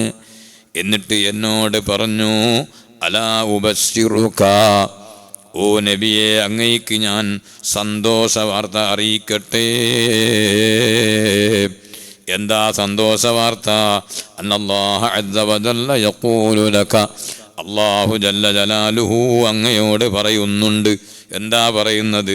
മൻ സല്ലാ അലൈക സ്വലാത്തൻ സല്ലൈതു അലൈഹി, ആരെങ്കിലും അങ്ങയുടെ മേലൊരു സ്വലാത്ത് നിർവഹിച്ചാൽ, സ്വലാത്ത് ചൊല്ലിയാൽ, സല്ലൈതു അലൈഹി, ഞാൻ അവൻ്റെ മേൽ സ്വലാത്ത് ചൊല്ലും, സ്വലാത്ത് നിർവഹിക്കും. 10 സ്വലാത്ത് എന്ന് വേറെ ഉണ്ട്. അങ്ങനെ ഒരുപാട് ഇരട്ടി ഉണ്ട്. ഈ പറഞ്ഞതിൽ അതില്ലെന്ന് മാത്രമേ ഉള്ളൂ. അള്ളാഹു പ്രതികരിക്കുകയാണ് അവിടെ നമ്മൾ നോക്കേണ്ടത്. സലാത്തിന്റെ മഹത്വത്തിലാ. അതിന് വേറെ പല ഹസനത്തിനെ സംബന്ധിച്ചു അള്ളാഹു തആല പ്രതിഫലം കൊടുക്കൂ എന്നൊക്കെ പറഞ്ഞിട്ടില്ലേ? അത് പറഞ്ഞിട്ടുണ്ട്, ശരിയാണ്, അള്ളാഹു പ്രതിഫലം കൊടുക്കൂ. പക്ഷെ അള്ളാഹ് പ്രതിഫലം കൊടുക്കലാണോ ഇത്? നബിതങ്ങളുടെ മേൽ ഒരാൾ സ്വലാത്ത് ചൊല്ലിയാൽ സ്വല്ലൈതു അലൈഹി, അവന്റെ മേൽ ഞാൻ സ്വലാത്ത് നിർവഹിക്കും. സ്വലാത്തിന് സ്വലാത്താ. ഈ പാവപ്പെട്ട എളിമത്തരം ഉള്ള അടിമ ഏതോ ദുനിയാവിന്റെ ഏതോ ഒരു മൂലയിൽ വെച്ച് ഹബീബായ തങ്ങൾക്കൊരു സ്വലാത്ത് ചൊല്ലുമ്പോൾ ലോകത്തിന്റെ അധിപനായ ലോക സൃഷ്ടാവായ അല്ലാഹു ജല്ല ജലാലുഹു അതിന് പ്രതികരിക്കുന്നു എന്ന് പറഞ്ഞാൽ അതിനേക്കാൾ വലിയ സംഗതി എന്താണ്? അതുകൊണ്ട് പ്രിയപ്പെട്ട സഹോദരങ്ങളെ, സ്വലാത്ത് ഞാൻ പറയുന്നു, നമ്മുടെ പള്ളികളിലൊക്കെ ഈ റമദാൻ കഴിഞ്ഞാലും എല്ലാ ആഴ്ചയിലും വെള്ളിയാഴ്ച രാവ് സ്വലാത്ത് നടക്കുന്ന പള്ളികളാണ് നമ്മുടെ പരിസരങ്ങളിലൊക്കെ പള്ളികൾ. ആ പള്ളികളിൽ നടക്കുന്ന സ്വലാത്ത് അത് അവിടെ ഉള്ളൊരു മൊല്ലാഖാക്ക് മാത്രമല്ല, അവിടെ കുറച്ച് കുട്ടികൾക്ക് മാത്രമല്ല, കുറച്ച് പ്രായം ചെന്നവർക്ക് മാത്രമല്ല. ചെറുപ്പക്കാരെ, നിങ്ങൾ സ്വലാത്തിൻ്റെ അഡിക്റ്റുകളായി. ഇന്ന് പള്ളിയിൽ സ്വലാത്താണ്, അതുകൊണ്ട് എന്നെ വേറൊരു പണിക്കും കിട്ടൂല, ഇന്ന് സ്വലാത്താണ് എന്ന് പറഞ്ഞ് സ്വലാത്തിന് പങ്കെടുക്കുന്ന ഒരു രീതി വേണം. സ്വലാത്തിൽ പങ്കെടുത്ത് സ്വലാത്ത് ചൊല്ലണം. വല്ലാത്തൊരമലാണ്. മൻ സല്ലാ അലൈക സല്ലൈതു അലൈഹി വമൻ സല്ലമ അലൈക സല്ലംതു അലൈഹി, ആരെങ്കിലും അങ്ങയുടെ മേൽ സലാം ചൊല്ലിയാൽ അവന് ഞാൻ സലാം ചൊല്ലും. ആരാ പറയുന്നത്? അല്ലാഹ് പറയുന്നു. നബി സല്ലല്ലാഹു അലൈഹി വസല്ലമ തങ്ങളുടെ മേൽ ഒരാൾ സലാം ചൊല്ലിയാൽ നബി തങ്ങൾ തന്നെ പറഞ്ഞു, ഇല്ലാ റദ്ദല്ലാഹു അലയ്യ റൂഹി. ഏത് മുക്ക് മൂലയിൽ വെച്ച് ഏത് മുഅ്മിൻ എത്ര ലക്ഷം ആളുകൾ സലാം പറഞ്ഞാലും എൻ്റെ മേലെ സലാം പറഞ്ഞാൽ അതേ ഫറുദ്ദ അലൈഹിസ്സലാം, അവൻ്റെ സലാം ഞാൻ മടക്കും. അതിനുള്ള സംവിധാനവും കഴിവും ചുറ്റുപാടും എനിക്ക് അള്ളാഹു ചെയ്തു തരുന്നുണ്ട്. അപ്പൊ നബി സല്ലല്ലാഹു അലൈഹി വസല്ലമ തങ്ങളുടെ മേലുള്ള സ്വലാത്ത് ഇമാം അഹ്മദ് റളിയല്ലാഹു അൻഹു റിപ്പോർട്ട് ചെയ്ത ഹദീസാണിത്. ആ സ്വലാത്ത് തറാവീഹിന്റെ ഇടയിൽ വന്നാലും ശരി, എപ്പോൾ വന്നാലും ശരി, സ്വലാത്ത് ആവേശത്തോടെ ചൊല്ലണം. ഹബീബായ തങ്ങളെ പേര് കേൾക്കുന്ന സമയത്ത് സ്വലാത്തിൽ നിന്നൊരു മടിയും വേണ്ട. റസൂലുള്ളാഹിന്റെ പേര് വെക്കുമ്പോൾ സ്വലാത്ത് ചൊല്ലണം. അതുപോലെ പരിപാടികൾ തുടങ്ങുമ്പോൾ സ്വലാത്ത്, അല്ലേ? പരിപാടി അവസാനിപ്പിക്കുക സ്വലാത്ത്. മദ്രസ വിടുമ്പം സ്വലാത്ത്. അതിന് പ്രത്യേകം മദ്രസ വിടുമ്പോൾ ഇത്ര സ്വലാത്തിലാണ് എന്ന് വെച്ച് ബുഖാരി പോട്ട് ഹരീതൊന്നും വേണ്ട. അങ്ങനെയാണ് ഇസ്ലാമിലെ സംഗതിയൊന്നും നടക്കൂല. നബി സല്ലല്ലാഹു തങ്ങൾ തങ്ങൾ ചെയ്തത് മാത്രം, ബുഖാരിയിലുള്ളത് മാത്രം, നബി തങ്ങൾ പറഞ്ഞത് മാത്രം, അങ്ങനെയൊന്നല്ല ഇസ്ലാമിന്റെ പ്രമാണം എന്ന് നമ്മൾ മനസ്സിലാക്കണം. അതുകൊണ്ട് മദ്രസ വിടുമ്പോൾ സ്വലാത്തിൽ നിന്നൊരു കുഴപ്പമില്ല. സദസ്സ് പിരിച്ചിടുമ്പോൾ സ്വലാത്തിൽ നിന്ന് ദുആഇന്റെ തുടക്കത്തിൽ സ്വലാത്ത്, അതിൻ്റെ നടുവിൽ സ്വലാത്ത്, ഇടയിൽ സ്വലാത്ത്, ദുആഇന്റെ ഒടുക്കത്തിലും സ്വലാത്ത്. അതുപോലെ നബി സല്ലല്ലാഹു അലൈഹി വസല്ലമ തങ്ങൾ പറയുന്നു, നബി തങ്ങളെ സ്വലാത്ത് ചൊല്ലാതെ ഒരു ദുആ നമ്മൾ ധാരണയിട്ട് നോക്കാം. അതിങ്ങനെ നമ്മളിതിലെ ഇങ്ങനെ കളിക്കുന്നു, ഇങ്ങനെ അന്തരീക്ഷത്തിൽ നിന്ന് അതുപോലെ ഇങ്ങനെ കളിക്കൂ, അങ്ങോട്ടും ഇല്ല ഇങ്ങോട്ടും ഇല്ല, അങ്ങോട്ടും ഇല്ല ഇങ്ങോട്ടും ഇല്ല, ഇങ്ങനെ കളിക്കൂ എന്നാണ് അന്തരീക്ഷത്തിൽ. ഇത് കബൂലിയത്തിലേക്ക് പോകൂല. നബിതങ്ങളുടെ സ്വലാത്ത് അല്ലാണോ, ചില്ലറക്കാരനൊന്നും അല്ലത്. ആരാണ്? ഹബീബായ മുഹമ്മദുർ റസൂലുള്ളാഹി സ്വല്ലല്ലാഹു അലൈഹി വസല്ലം. മുഹമ്മദുൻ സയ്യിദുൽ കൗനൈനി വസ്സഖലൈനി വൽ ഫാരിഖൈനി മിൻ ഉർബിൻ വമിൻ അജമി. മൗലായ صلي وسلم دائما أبدا على حبيبك خير الخلق كلهم. ഓ പ്രിയപ്പെട്ട മുഅ്മിനീങ്ങളെ, നബി സല്ലല്ലാഹു അലൈഹി വസല്ലം തങ്ങൾ പറഞ്ഞൊരു ഹദീസ്, ഔസ് ഇബ്നു ഔസ് റളിയല്ലാഹു അൻഹു തൊട്ട് ഉദ്ധരിക്കപ്പെടുന്നുണ്ട്, ഇന്ന മിൻ അഫ്ളലി അയ്യാമികും യൗമൽ ജുമുഅ, ശ്രേഷ്ഠമായ ദിവസത്തിൽപ്പെട്ടതാണ് വെള്ളിയാഴ്ച ദിവസം. അതുകൊണ്ട് നിങ്ങൾ എൻ്റെ മേൽ സ്വലാത്ത് വർദ്ധിപ്പിക്കണേ. മുഹമ്മദുർ റസൂലുള്ളാഹി സ്വല്ലല്ലാഹു അലൈഹി വസല്ലം പറയാണ്, ഫഇന്ന സ്വലാതകും മഅറൂദത്തുൻ അലയ്യ, നിങ്ങൾ ചൊല്ലുന്ന സ്വലാത്ത് എനിക്ക് വെളിവാക്കപ്പെടും. അള്ളാഹുവിൻ്റെ ഹബീബിൻ്റെ പേരിൽ അവിടുത്തെ ഉമ്മത്തുകൾപ്പെട്ട പാവപ്പെട്ട ഒരടിമ, ഒരു പാവപ്പെട്ട ഉമാമ, സല്ലല്ലാഹു അലാ മുഹമ്മദ് സല്ലല്ലാഹു അലൈഹി വസല്ലം, അറിയാവുന്ന ഏതെങ്കിലും ഒരു സ്വലാത്ത്, യാ റബ്ബി സ്വല്ലി അലൻ നബിയ്യി മുഹമ്മദി മുൻജിൽ ഖലായിഖി മിൻ ജഹന്നമ ഫീ ഗദി, അതൊരു സ്വലാത്താണ്. സ്വലാത്തും വ തസ്ലീമുൻ വ അസ്കാ തഹിയ്യതി അലൽ മുസ്തഫൽ മുഖ്താരി ഖൈറിൽ ബരിയതി. അത് പദ്യത്തിലാണെന്ന് മാത്രമേ ഉള്ളൂ, മറ്റൊരു സ്വലാത്താണ്. ഗദ്യമാവട്ടെ പദ്യമാവട്ടെ, നബി സല്ലല്ലാഹു അലൈഹി വസല്ലമ തങ്ങളുടെ പേര് സ്വലാത്ത് ചൊല്ലിയാൽ അഡ്രസ് സഹിതം റസീറ്റ് കൊടുത്തുപോയി, അള്ളാഹുവിൻ്റെ ഹബീബിന് കാണിക്കപ്പെടും. അപ്പൊ സഹാബത്ത് ചോദിച്ചു, എങ്ങനെയാണ് നബിയെ ഞങ്ങളുടെ മേൽ സ്വലാത്ത് വെളിവാക്കപ്പെടുക? വഖദ് അറംത യഅനി ബലീത. സഹാബികൾ അന്ന് അങ്ങനെയാണ് മനസ്സിലാക്കിയത്. നബി തങ്ങളുടെ മേൽ സ്വലാത്ത് വെളിവാക്കപ്പെടുമെന്ന് പറഞ്ഞപ്പോൾ അതങ്ങനെ സാധിക്കും, തങ്ങളുടെ ശരീരം ദ്രവിച്ചു പോയിട്ടുണ്ടാവുകയില്ലേ എന്ന് ചോദിച്ചപ്പോൾ നബി സല്ലല്ലാഹു അലൈഹി വസല്ലം തങ്ങൾ പറഞ്ഞു, ഇന്നല്ലാഹ ഹറമ അലൽ അർളി അജ്സാദൽ അംബിയാ, അംബിയാക്കളുടെ ശരീരം അള്ളാഹു ഭൂമിക്ക് നിഷിദ്ധമാക്കിയിരിക്കുന്നു, മണ്ണ് തിന്നൂല. ഒരു നബിയുടെയും ശരീരം ദ്രവിക്കുന്നില്ല. പിന്നെ പറയണോ മുഹമ്മദുർ റസൂലുള്ളാഹി സല്ലല്ലാഹു അലൈഹി വസല്ലം തങ്ങളുടെ ശരീരം അത് മാത്രമാണോ? ശുഹദാക്കളുടെ ശരീരം, അതുപോലെ മറ്റ് പല മഹത്തുക്കളുടെയും ശരീരം, അതേ വർഷങ്ങൾ കഴിഞ്ഞിട്ടും ഒരു കേടുപാടുമില്ലാതെ ശരീരം സംരക്ഷിക്കപ്പെട്ടതായി കണ്ട ചരിത്രങ്ങൾ എത്രയുണ്ട്. ഉഹദ് ശുഹദാക്കൾ അവരുടെ ഖബർ പിന്നീട് പുനഃസ്ഥാപിച്ചപ്പോൾ ഖബറുകളിൽ നിന്ന് അവരുടെ ജനാസകൾ എടുത്തു, ശുഹദാക്കളുടെ ശരീരം എടുത്തു. ജാബിർ റളിയല്ലാഹു അൻഹുവിൻ്റെ പിതാവ് അബ്ദുല്ലാഹിയുടെ അബൂ ജാബിർ റളിയല്ലാഹു അൻഹുവിൻ്റെ ശരീരം എടുത്തിട്ടുണ്ട്, സ്വഹീഹുൽ ബുഖാരിയിലുള്ളതാണ്. അങ്ങനെ എടുത്തു മാറ്റുമ്പോൾ വർഷങ്ങൾ കഴിഞ്ഞിട്ടാണ് സംഭവം, അല്ല 6 മാസം കഴിഞ്ഞിട്ടാണ്. ഏതാട്ടെ 6 മാസം എന്തായാലും കഴിഞ്ഞല്ലോ. അങ്ങനെ ശരീരം എടുത്ത് മാറ്റി വെക്കുമ്പോൾ ഒരു കേടുപാടും പറ്റിയിട്ടില്ല. കുറേ സമയം ഇങ്ങനെ ചെവി വെച്ച് ഉറങ്ങുമ്പോൾ ചെവിയുടെ അടുത്ത് ചെറിയൊരടയാളം വീണുമല്ലോ, അതുപോലുള്ളൊരടയാളം ജീവിച്ചിരിക്കുന്ന ആളെപ്പോലെ തന്നെ ശരീരത്തിന് ഒരു കേടും പറ്റിയിട്ടില്ല. സഹീഹുൽ ബുഖാരി അടക്കം റിപ്പോർട്ട് ചെയ്യുന്നതാണ്. എത്ര മഹാന്മാരുടെ ശരീരം അങ്ങനെയുള്ളതായി റിപ്പോർട്ടുണ്ട്. അതുകൊണ്ട് പ്രിയപ്പെട്ട സഹോദരങ്ങളെ, അത് അല്ലാഹു നൽകുന്നൊരു ആദരവാണ്. റബ്ബേ, സാധുക്കളായ ഞങ്ങൾക്ക് നീ അങ്ങനെ ഒരു പവർ തന്നാൽ നിന്നെ ആരും ചോദിക്കുകയില്ലല്ലോ അല്ലാ, നിനക്കതിന് യാതൊരു പ്രയാസവുമില്ലല്ലോ അല്ലാ. മരിച്ച ശേഷവും ശരീരം നിലനിൽക്കുന്ന ഒരു കറാമത്തും ഒരു ആദരവും യോഗ്യതയൊന്നുമില്ലെങ്കിലും സാധുക്കളായ ഞങ്ങൾക്ക് നീ നൽകണേ അല്ലാ.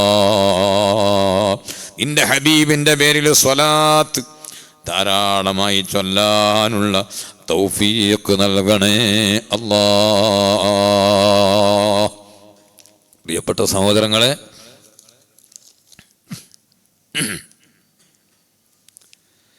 തറാവീഹ് നിസ്കാരത്തിൻ്റെ കൂടെ സുബ്ഹി നിസ്കാരം ഖളാ വീട്ടാൻ പറ്റുമോ എന്ന് ചോദിച്ചിട്ടുണ്ട്. ഖളാ വീട്ടുന്നതിന് കുഴപ്പമില്ല, നിസ്കാരം സഹീഹാകും. അത് അത്രമാത്രം ഒരു പ്രോത്സാഹനജനകമല്ല. അതേസമയത്ത് ആ നിസ്കാരം ഈ തറാവീഹിൻ്റെ കൂടെ ഖളാ വീട്ടിൽ പോകും. എന്നാണെങ്കിൽ തറാവീഹിൻ്റെ കൂടെ തന്നെ നിസ്കരിക്കാൻ, അല്ലെങ്കിൽ തറാവീഹ് നിസ്കരിക്കാതെ അതേ സമയത്ത് തന്നെ ഈ ഫർള് നിസ്കാരം ഖളാ വീട്ടുക, അതാണ് ഏറ്റവും നല്ലത്. ഒരു മനുഷ്യന് അകാരണമായി നിസ്കാരം ഖളാ ആയി പോയിട്ടുണ്ടെങ്കിൽ ആ നിസ്കാരം ഖളാ വീട്ടാനല്ലാതെ അവൻ്റെ സമയത്തിൽ നിന്ന് അത്യാവശ്യമായ സമയമൊഴിച്ച്, അവൻ്റെ ജീവിതത്തിൽ അനിവാര്യമായ സമയങ്ങളൊഴിച്ച് ബാക്കി മുഴുവൻ സമയവും ആ നിസ്കാരം ഖളാ വീട്ടാൻ വേണ്ടി ചെലവഴിക്കണം എന്നാണ്. അതുകൊണ്ട് അവൻ തറാവീഹ് നിസ്കരിക്കേണ്ട, അവൻ ആ നിസ്കാരം ഖളാ വീട്ടുകയാണ് വേണ്ടത്. അതേ സമയത്ത് തറാവീഹിൻ്റെ കൂടെ നിസ്കരിച്ചിട്ട് അവൻ അതിൻ്റെ നിയമം അനുസരിച്ച് കൊണ്ട് നിസ്കരിക്കുകയാണെങ്കിൽ കുഴപ്പമില്ല. കാരണം 2 റക്അത്തിലാണ് ഇമാം ഉണ്ടാവുക, 4 റക്അത്തിലാണ് ബാക്കി അവൻ എന്ത് ചെയ്യണം, പൂർത്തീകരിക്കണം. അങ്ങനെയൊക്കെ ശ്രദ്ധിച്ചുകൊണ്ട് ചെയ്യുകയാണെങ്കിൽ കുഴപ്പമില്ല. പക്ഷേ ഏറ്റവും നല്ലത് സെപ്പറേറ്റ് അസമയത്ത് തന്നെ വേറെ ഖളാ വീട്ടലാണ്.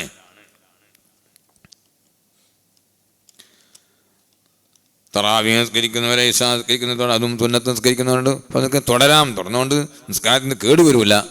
അതേസമയത്തത് അത്രമാത്രം ഉത്തമമല്ല. പിന്നെ മറ്റൊരു കാര്യം, ഇന്നലെ ഒരാൾ ചോദിച്ചിരുന്നു, നമ്മളൊരു വിഷയം പറയുമ്പോഴും ചെയ്യുമ്പോഴൊക്കെ വളരെ സൂക്ഷ്മത പുലർത്തണം. ഈ കിടക്കയിലടിച്ചിട്ടും അതുപോലെ നല്ല പുട്ടിയിട്ടിട്ട് പെയിൻ്റ് അടിച്ച ചുമരമ്മലൊക്കെ അടിച്ചിട്ട് തേമം ചെയ്ത് നിൽക്കരിക്കുക, അങ്ങനെ ഒരു പരിപാടി ഉണ്ടോയെന്ന്. അങ്ങനെ ഒരു പരിപാടി എനിക്കറിയില്ല. അങ്ങനെ ഒരു തേമമിനെ സംബന്ധിച്ച് എനിക്കറിയില്ല. അള്ളാഹുവിൻ്റെ തോപ്പിൽ കൊണ്ട് കുറച്ചൊക്കെ ഓതി ഒരു 10-33 കൊല്ലമായിട്ട് ഇങ്ങനെ അത് അറിഞ്ഞ കാര്യങ്ങൾ അത്യാവശ്യം കുറച്ചൊക്കെ പറഞ്ഞു കൊടുക്കുകയൊക്കെ ചെയ്യുന്നുണ്ട്. പക്ഷെ അങ്ങനെ ഒരു തേമം എനിക്കറിയില്ല. അത് വളരെയധികം ശ്രദ്ധിക്കേണ്ടതാണ്. സഈദൻ ത്വയ്യിബൻ, പരിശുദ്ധമായ മണ്ണ് അല്ലെങ്കിൽ ഭൂമി. ജുഇലത്ത് ലിയൽ അർളു മസ്ജിദൻ വതഹൂറ, ഹബീബായ നബി സല്ലല്ലാഹു അലൈഹി വസല്ലം തങ്ങൾ പറഞ്ഞു, റസൂലുള്ളാഹിക്ക് അല്ലാഹു തആല ചെയ്തു കൊടുത്ത കുറേ പ്രത്യേകതകളുണ്ട്. ആ പ്രത്യേകതകളുടെ കൂട്ടത്തിൽ ഒരു പ്രത്യേകതയാണ്, കുറേ പ്രത്യേകതയുണ്ട്. ഒന്ന്, എന്നെ എല്ലാ കാലത്തേക്കും എന്ന് പറഞ്ഞാൽ ഖാതിമുൻ നബീനായി ഇലൽ ജിന്നി വൽ ഇൻസി കാഫ, എല്ലാവരിലേക്കും പറഞ്ഞേക്കപ്പെട്ട ആളാണ് ഞാൻ. അതുപോലെ ഉഅ്തീതു ജവാമി അൽ കലിം, എനിക്ക് കുറഞ്ഞ വാചകങ്ങളിൽ വിശാലമായ അർത്ഥങ്ങൾ ഉൾക്കൊള്ളിക്കുന്ന ജവാമി ഉൽ കലിം, അത്തരത്തിലുള്ള വാചകങ്ങൾ പറയാനുള്ള കഴിവ് അള്ളാഹു തന്നിട്ടുണ്ട്. അതുപോലെ നുസിർതു ബിർറുഅബി, ശത്രുക്കൾ എന്നെ ഭയപ്പെടുന്ന ഒരവസ്ഥയുണ്ട്. അങ്ങനെ കുറേ കാര്യങ്ങൾ പറഞ്ഞിട്ടുണ്ട്. ആ കൂട്ടത്തിൽ ജുഇലത്ത് ലിയൽ അർളു മസ്ജിദൻ വതഹൂറ, ഭൂമിയെ എനിക്ക് അള്ളാഹു തആല മസ്ജിദാക്കി തന്നു.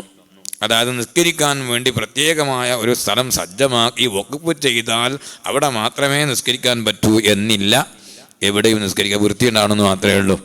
പാടത്തിൽ പണിയെടുത്തുകൊണ്ടിരിക്കുന്ന ഒരാൾ, അയാൾക്ക് ഇപ്പോൾ നിൽക്കാൻ കളായിപ്പോന്നൊന്നും ഒരു പ്രശ്നവുമില്ല. ഒതുവുണ്ടെങ്കിൽ അവിടുത്തെ മറിച്ചിട്ടുണ്ടെങ്കിൽ കിബിലയിലേക്ക് തിരിയുക, അതിൻ്റെ ഇപ്പുറത്ത് ഒന്ന് വിരിച്ചിട്ട് നിസ്കരിക്കുക. അത് വയലിലായിപ്പോയല്ലോ, ഒരു പ്രശ്നമില്ല, വയലൊന്നും നിസ്കരിക്കാം. അങ്ങനെ പള്ളി തന്നെ ആകണം, നിസ്കരിക്കാൻ വേണ്ടി പ്രത്യേകം നിർമ്മിച്ച സ്ഥലത്ത് തന്നെ പോയിട്ടാകണം എന്ന നിബന്ധനയില്ല. അതുപോലെ ഭൂമി എനിക്ക് തഹൂർ ആക്കിയിരിക്കുന്നു. തഹൂർ എന്ന് പറഞ്ഞാൽ ശുദ്ധീകരിക്കുന്ന സാധനം എന്നാണ്. ശുദ്ധീകരിക്കാൻ വേണ്ടി ഉപയോഗിക്കുന്ന ഒരു സാധനമാണ് വെള്ളം, മറ്റൊരു സാധനമാണ് മണ്ണ്. അതാണ് ഫാഖിദു തഹൂറൈനി എന്ന് ചിലപ്പം പറയും. ഒരാൾ ഒരു സ്ഥലത്ത് കുടുങ്ങിപ്പോയി, ആരെങ്കിലും ഒരു റൂമിലിട്ട് പൂട്ടിയിട്ട് പോയി നാട്ടുമ്പോൾ കൂട്ടിക്കൊള്ളി നിങ്ങൾ, നിസ്കാരത്തിൻ്റെ സമയമായി, അവിടെ വെള്ളമില്ല, മണ്ണുമില്ല, ഒന്നുമില്ല, ഒരു സംഗതിയുമില്ല.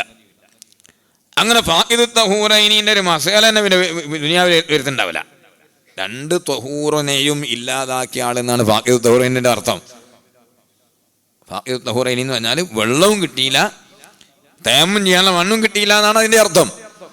ഇപ്പറഞ്ഞ പോലെയാണെങ്കിൽ അങ്ങനെ ഒരു സംഭവം ദുനിയാവിൽ ഉണ്ടാകാനില്ല. ഫാഖിദു തഹൂറൈനി സംഗതി ഉണ്ടാവില്ല. കളകടികൾ അടിച്ചാൽ പോരെ, വേണമെങ്കിൽ ഓൻ്റെ കൈമ തന്നെ അടിച്ചാൽ മതി. ഇങ്ങനെയൊക്കെ മസ്അല പറഞ്ഞു കൊടുത്തിട്ട് ആളുകളുടെ ഇബാദത്ത് കള്ളത്താക്കുന്നത് വളരെയധികം വേദനാജനകമാണ്. അതുകൊണ്ട് എല്ലാവരും സൂക്ഷിക്കണം. നമ്മൾ ചെയ്യുന്ന അമലുകളൊക്കെ എന്താകണം, കൃത്യമായിരിക്കണം, അതിനുള്ള നിബന്ധനകൾ പാലിക്കണം. അങ്ങനെ തേമം പറ്റൂല.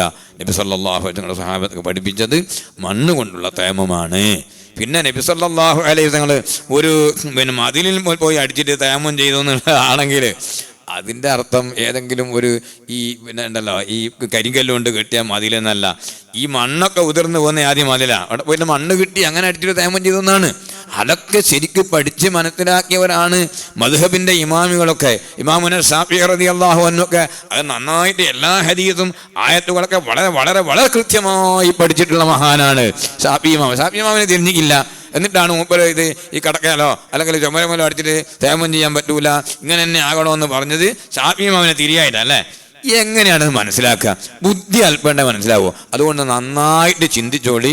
അതുകൊണ്ട് ഞാൻ ആരെ ആക്ഷേപിക്കാൻ വേണ്ടി പറയുന്നതല്ല, നമ്മളെ അമല്, നമ്മളെ ഇബാദത്ത് അത് സഹിയാകണം. ഗുണകാംക്ഷ കൊണ്ട് പറയാൻ ഞാൻ പ്രത്യേകം വസിയ്യത്ത് ചെയ്യാണ്. അതൊക്കെ നമുക്ക് എന്ത് ചെയ്യണം? കൃത്യമായിട്ട് തന്നെ ചെയ്യണം. ഫാഖിദു തഹൂറൈൻ പറഞ്ഞപ്പോൾ മസാല പറയാം. അങ്ങനെ രണ്ടും കിട്ടാണ്ടെന്നാൽ ഹുർമത്തുൽ വഖത്തിന് വേണ്ടി, അതായത് വഖത്തിൻ്റെ ഹുർമത്ത് പവിത്രത മാനിച്ച് അവന് ഒതുവൊന്നും ഇല്ലാണ്ട് നിസ്കരിക്കണം. പിന്നീട് എന്ത് ചെയ്യണം? അതിൻ്റെ സംവിധാനം കിട്ടിയാൽ ഒതു എടുക്കാൻ കഴിഞ്ഞാൽ, അല്ല തേമം ചെയ്യാൻ കഴിഞ്ഞാൽ നിസ്കാരം എന്ത് ചെയ്യണം? മടക്കി നിസ്കരിക്കണം എന്നാണ് മസ്അല പറയുന്നത്. അതിപ്പം പൂർത്തീകരിച്ച് പറഞ്ഞല്ല, സൂചന മാത്രം പറഞ്ഞതാണ്. ഇനി അപ്പുറം ഇപ്പുറമൊക്കെ അങ്ങനെ ചെറിയ സംഗതികളൊക്കെ ഉണ്ടെങ്കിൽ അങ്ങനെ ഇല്ലയെന്ന് ചോദിക്കണ്ട. മസ്അലക്ക് പിന്നെ അതിൻ്റെ നിബന്ധനകൾക്ക് വിധേയമായിട്ട് നടത്തും. അപ്പോൾ ആ കാര്യങ്ങളൊക്കെ നമ്മൾ ശ്രദ്ധിക്കണം. അല്ലാഹു സുബ്ഹാനഹു വ തആല നമുക്ക് നല്ലത് ചെയ്യാൻ തൗഫീഖ് നൽകട്ടെ. എല്ലാവരും നേരത്തെ പറഞ്ഞ കാര്യത്തിൽ സംഭാവന ചെയ്യണം. അതുപോലെ സക്കാത്തിൻ്റെ വിഷയത്തിൽ നല്ല കൃത്യത നമുക്കെല്ലാവർക്കും വേണം. സക്കാത്ത് ഇപ്പം ആരാ കൊടുക്കേണ്ടത്? ചിലപ്പോൾ ചിലർ വിചാരിക്കും ചെറിയ പീടിയ എൻ്റെ അല്ല, കുംട്ടി പീടിയ. ആ പീടിയ തുടങ്ങുമ്പോൾ ആകെ 1000 ഉറുപ്പ്യ കൊണ്ടാണ് തുടങ്ങിയത്. അതുകൊണ്ടൊന്നും സക്കാത്തില്ലാണ്ടാവില്ല. ഒരു വർഷം തികഞ്ഞാൽ ഏത് കച്ചവടമായിരുന്നാലും ശരി, ആ ദിവസം ഒരു വർഷം തികഞ്ഞാൽ തികയുന്ന സമയത്ത് അവിടെയുള്ള അതിൻ്റെ ചരക്കുകൾ ഒരു 595 ഗ്രാം വെള്ളിയുടെ എമൗണ്ട് ഉണ്ടെങ്കിൽ അവൻ സക്കാത്ത് കൊടുക്കണം. ഒരുപക്ഷെ അയാൾക്ക് ആകെ ആ കച്ചവടമേ ഉണ്ടാവുള്ളൂ. അയാളുടെ കുടുംബം പോറ്റാൻ തന്നെ അയാൾക്ക് പ്രയാസമാണ്. പക്ഷെ പറഞ്ഞിട്ട് കാര്യം, ഇതിൻ്റെ സക്കാത്ത് അയാൾ കൊടുക്കണോ? അയാൾക്ക് മറ്റുള്ള സക്കാത്ത് കൊടുക്കണോ? സക്കാത്തില്ലെങ്കിലും മയാസിറുൽ മുസ്ലിമീൻ, മുസ്ലിമീങ്ങളിൽപ്പെട്ട കഴിവുള്ള സാമ്പത്തിക ഭദ്രതയുള്ള ആളുകൾ അദ്ദേഹത്തിൻ്റെ എല്ലാ ചെലവുകളും കൊടുത്തോളണം. അതാ നിയമം. ഇതിന് സക്കാത്ത് കൊടുത്തോളണം. അതുപോലെ വേറൊരു കാര്യം പറയുന്നത് പലപ്പോഴും പിന്നെ ശ്രദ്ധയിൽ വരാത്തതാണ് കുറി. അതായത് കുറി വലിയ സംഖ്യകളൊക്കെ വെച്ചുകൊണ്ട് 25 രൂപ 50 രൂപയൊക്കെ വെച്ചുകൊണ്ടുള്ള കുറികളൊക്കെ ഉണ്ടാവും. ആ കുറി ഒരു 2-3 മാസം അല്ലെ 2 മാസം ആകുമ്പോഴേക്ക് തന്നെ എമൗണ്ട് ആയിട്ടുണ്ടാവും. ആ എമൗണ്ട് ഒരു വർഷം കുറി അടിക്കാതെ ഇങ്ങനെ നിൽക്കുകയാണെങ്കിൽ നമ്മളെ ക്യാഷ് എന്ത് ചെയ്യുന്നുണ്ട്?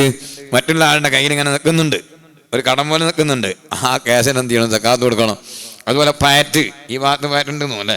പാറ്റ് കഴിക്കുന്ന ആളുകൾ പാറ്റ് പിന്നെ കൊടുത്ത് അങ്ങനെ എന്താ ഇതിൻ്റെ എല്ലാം കൂടി ഒരു എമൗണ്ട് ആയി കഴിഞ്ഞാൽ അവിടെ നിന്ന് അങ്ങോട്ട് എന്ത് ചെയ്യും? ഒരു വർഷം കഴിഞ്ഞാൽ അതിന് സക്കാത്ത് കൊടുക്കണം. പാറ്റും അതുപോലെ ഈ കുറികളൊക്കെ സാധാരണ നിലയിൽ പിന്നെ അതിൻ്റെ സമയമെത്തുമ്പോൾ നമുക്ക് കിട്ടുന്നതാണ്. അത് കിട്ടാതെ നിഷേധിക്കുകയോ അല്ലെങ്കിൽ കളിപ്പിക്കുകയോ സ്വയ്പാക്കുകയോ ചെയ്ത് തരാൻ പറ്റാത്തൊരവസ്ഥ ഉണ്ടാകാറില്ല സ്വാഭാവികമായി.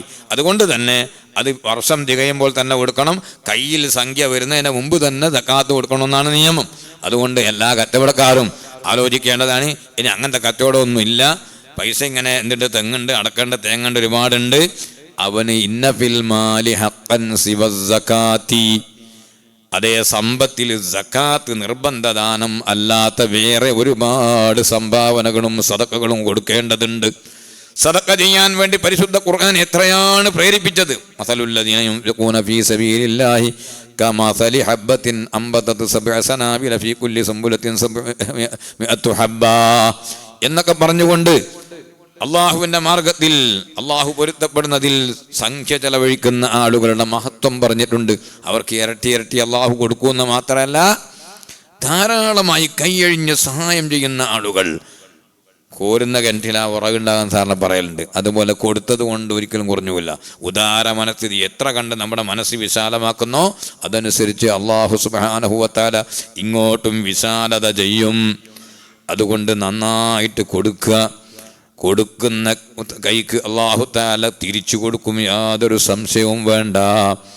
അതുകൊണ്ട് പ്രിയപ്പെട്ട സഹോദരങ്ങളെ, അള്ളാഹുവിൻ്റെ മാർഗത്തിൽ ചെലവഴിക്കണം, അതിൽ ലുബ്ധത കാണിക്കരുത്. അല്ലാഹു തആല പ്രേരിപ്പിക്കുന്നു എന്ന് മാത്രമല്ല, ഖൗഫും ഹുസനും ഇല്ല എന്ന് അല്ലാഹു തആല പറഞ്ഞ 2 വിഭാഗമാണ്. ഒന്ന് ഔലിയാക്കൾ അല്ലേ? അലാ ഇന്ന ഔലിയാ അല്ലാഹി ലാ ഖൗഫുൻ അലൈഹിം വലാ ഹും യഹ്സനൂൻ. അല്ലാഹുവിൻ്റെ ഔലിയാക്കൾക്ക് ഭയം ഇല്ല, അവർക്ക് ടെൻഷനില്ല. എന്നാൽ ഇതേ ഒരു സവിശേഷത അല്ലാഹു പറയുന്നുണ്ട്. അല്ലദീന യുൻഫിഖൂന അംവാലഹും ബില്ലൈലി വന്നഹാരി സിർറൻ വഅലാനിയ ലഹും അജ്റുഹും ഇൻദ റബ്ബിഹിം വലാ ഖൗഫുൻ അലൈഹിം വലാ ഹും യഹ്സനൂൻ. സൂറത്തുൽ ബഖറയിൽ തന്നെയാണ് നിന്റെ ഓർമ്മ. അല്ലാഹു പറയുന്നു, അല്ലാഹു പൊരുത്തപ്പെടുന്ന വിഷയത്തിൽ ചെലവഴിക്കുന്ന ആളുകൾ സിർറൻ വഅലാനിയ, ചിലപ്പം രഹസ്യമായിട്ട് കൊടുക്കേണ്ടി വരും. കാരണം സമൂഹത്തിലൊക്കെ മാന്യതയുള്ളൊരു വ്യക്തി തൽക്കാലം എന്തൊക്കെയോ കടത്തിലൊക്കെ കുടുങ്ങി, എന്തൊക്കെയോ പ്രയാസങ്ങൾ നേരിട്ടു, കച്ചവടമൊക്കെ പൊട്ടിപ്പോയി, ഇപ്പം വളരെയധികം പ്രയാസത്തിലാണ്. അയാൾക്ക് ഇങ്ങനെ ആളെ മുമ്പെന്ന് കൈ നീട്ടി അങ്ങനെ ലാഹിറായിട്ട് കൊടുക്കല്ല വേണ്ടത്. അയാളെ ആരുടെ മുന്നിലും കുറവാക്കാതെ അയാളുടെ മാന്യത കീപ്പ് ചെയ്തുകൊണ്ട് അദ്ദേഹത്തിന് സ്വകാര്യമായി അങ്ങോട്ട് എത്തിച്ചു കൊടുക്കണം. അതേ സമയത്ത് സക്കാത്ത് കൊടുക്കുമ്പോൾ അത് പരസ്യമായി കൊടുക്കുന്നതുകൊണ്ട് വിരോധമില്ല. ചിലപ്പോൾ മറ്റുള്ളവർക്കത് പാഠമാകാനും പ്രചോദനമാകാനും അത് കാരണമായേക്കും. അതൊക്കെ സന്ദർഭവും സാഹചര്യവും അനുസരിച്ച് വരുന്നതാണ്. അവ സിർറൻ വഅലാനിയത്തൻ, അങ്ങനെയുള്ള സാഹചര്യങ്ങൾ വെച്ചുകൊണ്ടാണ് ഖുർആൻ പറയുന്നത്. രഹസ്യമായിട്ടോ പരസ്യമായിട്ടോ ഒക്കെ ഇങ്ങനെ ചെലവഴിക്കുന്ന ആളുകൾ അവർക്ക് അള്ളാഹുവിൻ്റെ അടുക്കൽ പ്രതിഫലമുണ്ട്. എത്രയാ കൊടുത്തതെന്ന് അള്ളാഹുവിനറിയും, അടുത്തുള്ള ആൾ അറിഞ്ഞോളണമെന്നില്ല. ആ ബക്കറ്റിൽ എത്രയായിട്ട് ഞാൻ 500 ഇട്ട് മറ്റുള്ളവർ 100 എൻ്റെ 500 തിരിഞ്ഞ് അള്ളാഹ് ഇരിയൂലേ, അള്ളാഹ് ഇരിഞ്ഞാൽ മതിയല്ലോ. അങ്ങനെ രഹസ്യമായി സ്വതക്ക ചെയ്യുന്ന ആളുകൾ വലാ ഖൗഫുൻ അലൈഹിം വലാ ഹും യഹ്സനൂൻ, അവർക്ക് ഖൗഫില്ല, വരാൻ പോകുന്ന കാര്യത്തെക്കുറിച്ച് ഭയമില്ല, കഴിഞ്ഞ കാര്യത്തെക്കുറിച്ച് ടെൻഷനില്ല എന്ന് പരിശുദ്ധ ഖുർആൻ പറയുന്നു. അത് ചെറിയ മഹത്വമല്ല, ഔലിയാക്കൾക്ക് പറഞ്ഞിട്ടുള്ള ഒരു സവിശേഷതയാണ്. അതുകൊണ്ട് എൻ്റെ പ്രിയപ്പെട്ട മുഅ്മിനീങ്ങളെ, ഈ റമദാൻ മാസത്തിൽ പ്രത്യേകിച്ച് ഉള്ളതിൽ നിന്ന് നമ്മൾ ചെലവഴിക്കണം. പാവപ്പെട്ട ആളുകളെ കണ്ടറിയണം. നേരത്തെ നമ്മൾ പറഞ്ഞ ആ സെക്യൂരിറ്റിയുടേത് വളരെ ദയനീയമാണ്. അത് അദ്ദേഹത്തിൻ്റെ നാട്ടിൽ പോവുകയും അത് ശരിക്ക് അനുഭവിച്ച് കാണുകയും അറിയുകയും ബോധ്യപ്പെടുകയൊക്കെ ചെയ്ത സംഗതിയാണ്. അതുകൊണ്ട് അദ്ദേഹത്തിൻ്റെ കാര്യത്തിൽ നിങ്ങളെല്ലാവരും സഹായിക്കണം. ആരിൽ നിന്നെങ്കിലും സക്കാത്തോ മറ്റോ കിട്ടുമെങ്കിൽ അദ്ദേഹത്തിന് ഒരു ചെറിയ ബംഗ്ലാവ് എടുക്കാനൊന്നല്ല, ഒരു ചെറിയത് തൻ്റേതെന്ന നിലക്ക് പോയി കയറി വെയിലും മഴയും കൊള്ളാതെ ജീവിക്കാനുള്ളൊരു വീട് നിർമ്മിക്കാനാണ്.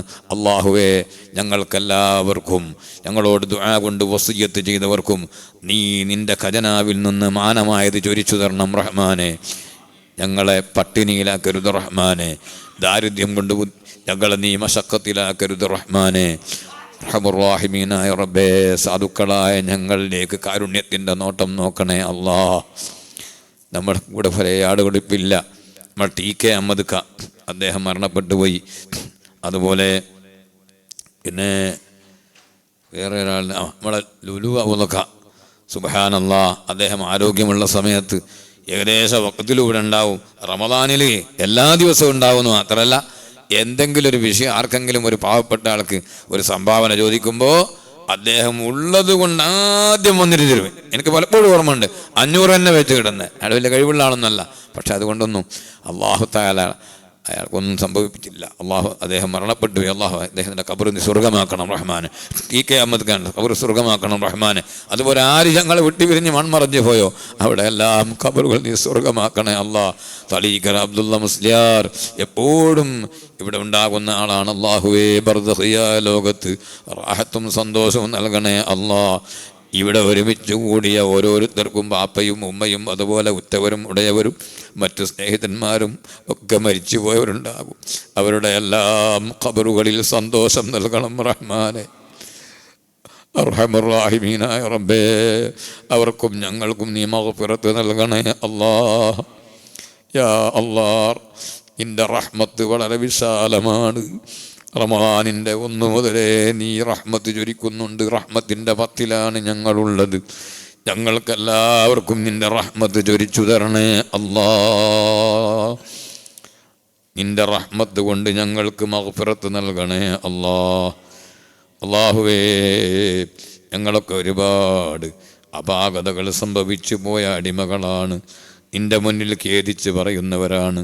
എന്ത് തെറ്റുകുറ്റങ്ങൾ ജീവിതത്തിൽ ഞങ്ങളിൽ നിന്നോ ഭാര്യമാരിൽ നിന്നോ സന്താനങ്ങളിൽ നിന്നോ മാതാപിതാക്കളിൽ നിന്നോ ഉസ്താദുമാരിൽ നിന്നോ ശിഷ്യന്മാരിൽ നിന്നോ ദുആ കൊണ്ട് വസിയ്യത്ത് ചെയ്തവരിൽ നിന്നോ വന്നുപോയോ നീ പുറത്ത് മാപ്പാക്കണം റഹ്മാനെ. പുറത്ത് മാപ്പാക്കണം റഹ്മാനെ. അള്ളാഹുവേ, സൽക്കർമ്മങ്ങളൊക്കെ കുറഞ്ഞു പോയിട്ടുണ്ട്, ഞങ്ങളൊന്നും ചെയ്തിട്ടില്ല. അഥവാ ചെയ്തെങ്കിലോ ന്യൂനതകളുണ്ട്. എല്ലാ അമലുകളും നീ ഖബൂൽ ചെയ്യണം റഹ്മാനെ.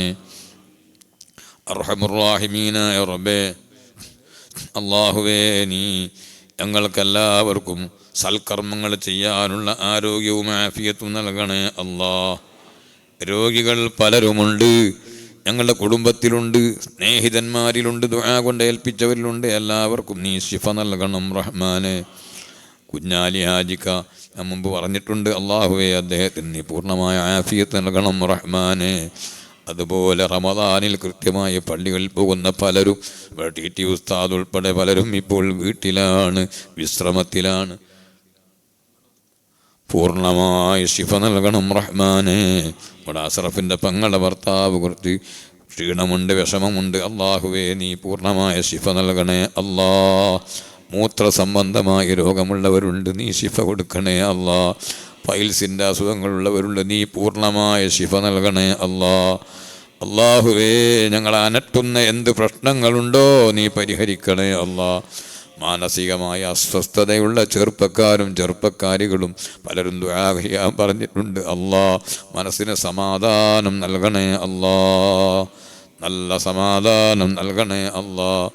അർഹമുർ റഹീമീനായ റബ്ബേ, ഒരു ദൂരം സ്ഥലത്ത് ഒരു മയ്യത്ത് മറവ് ചെയ്യാതെ നിൽക്കുന്നുണ്ട്.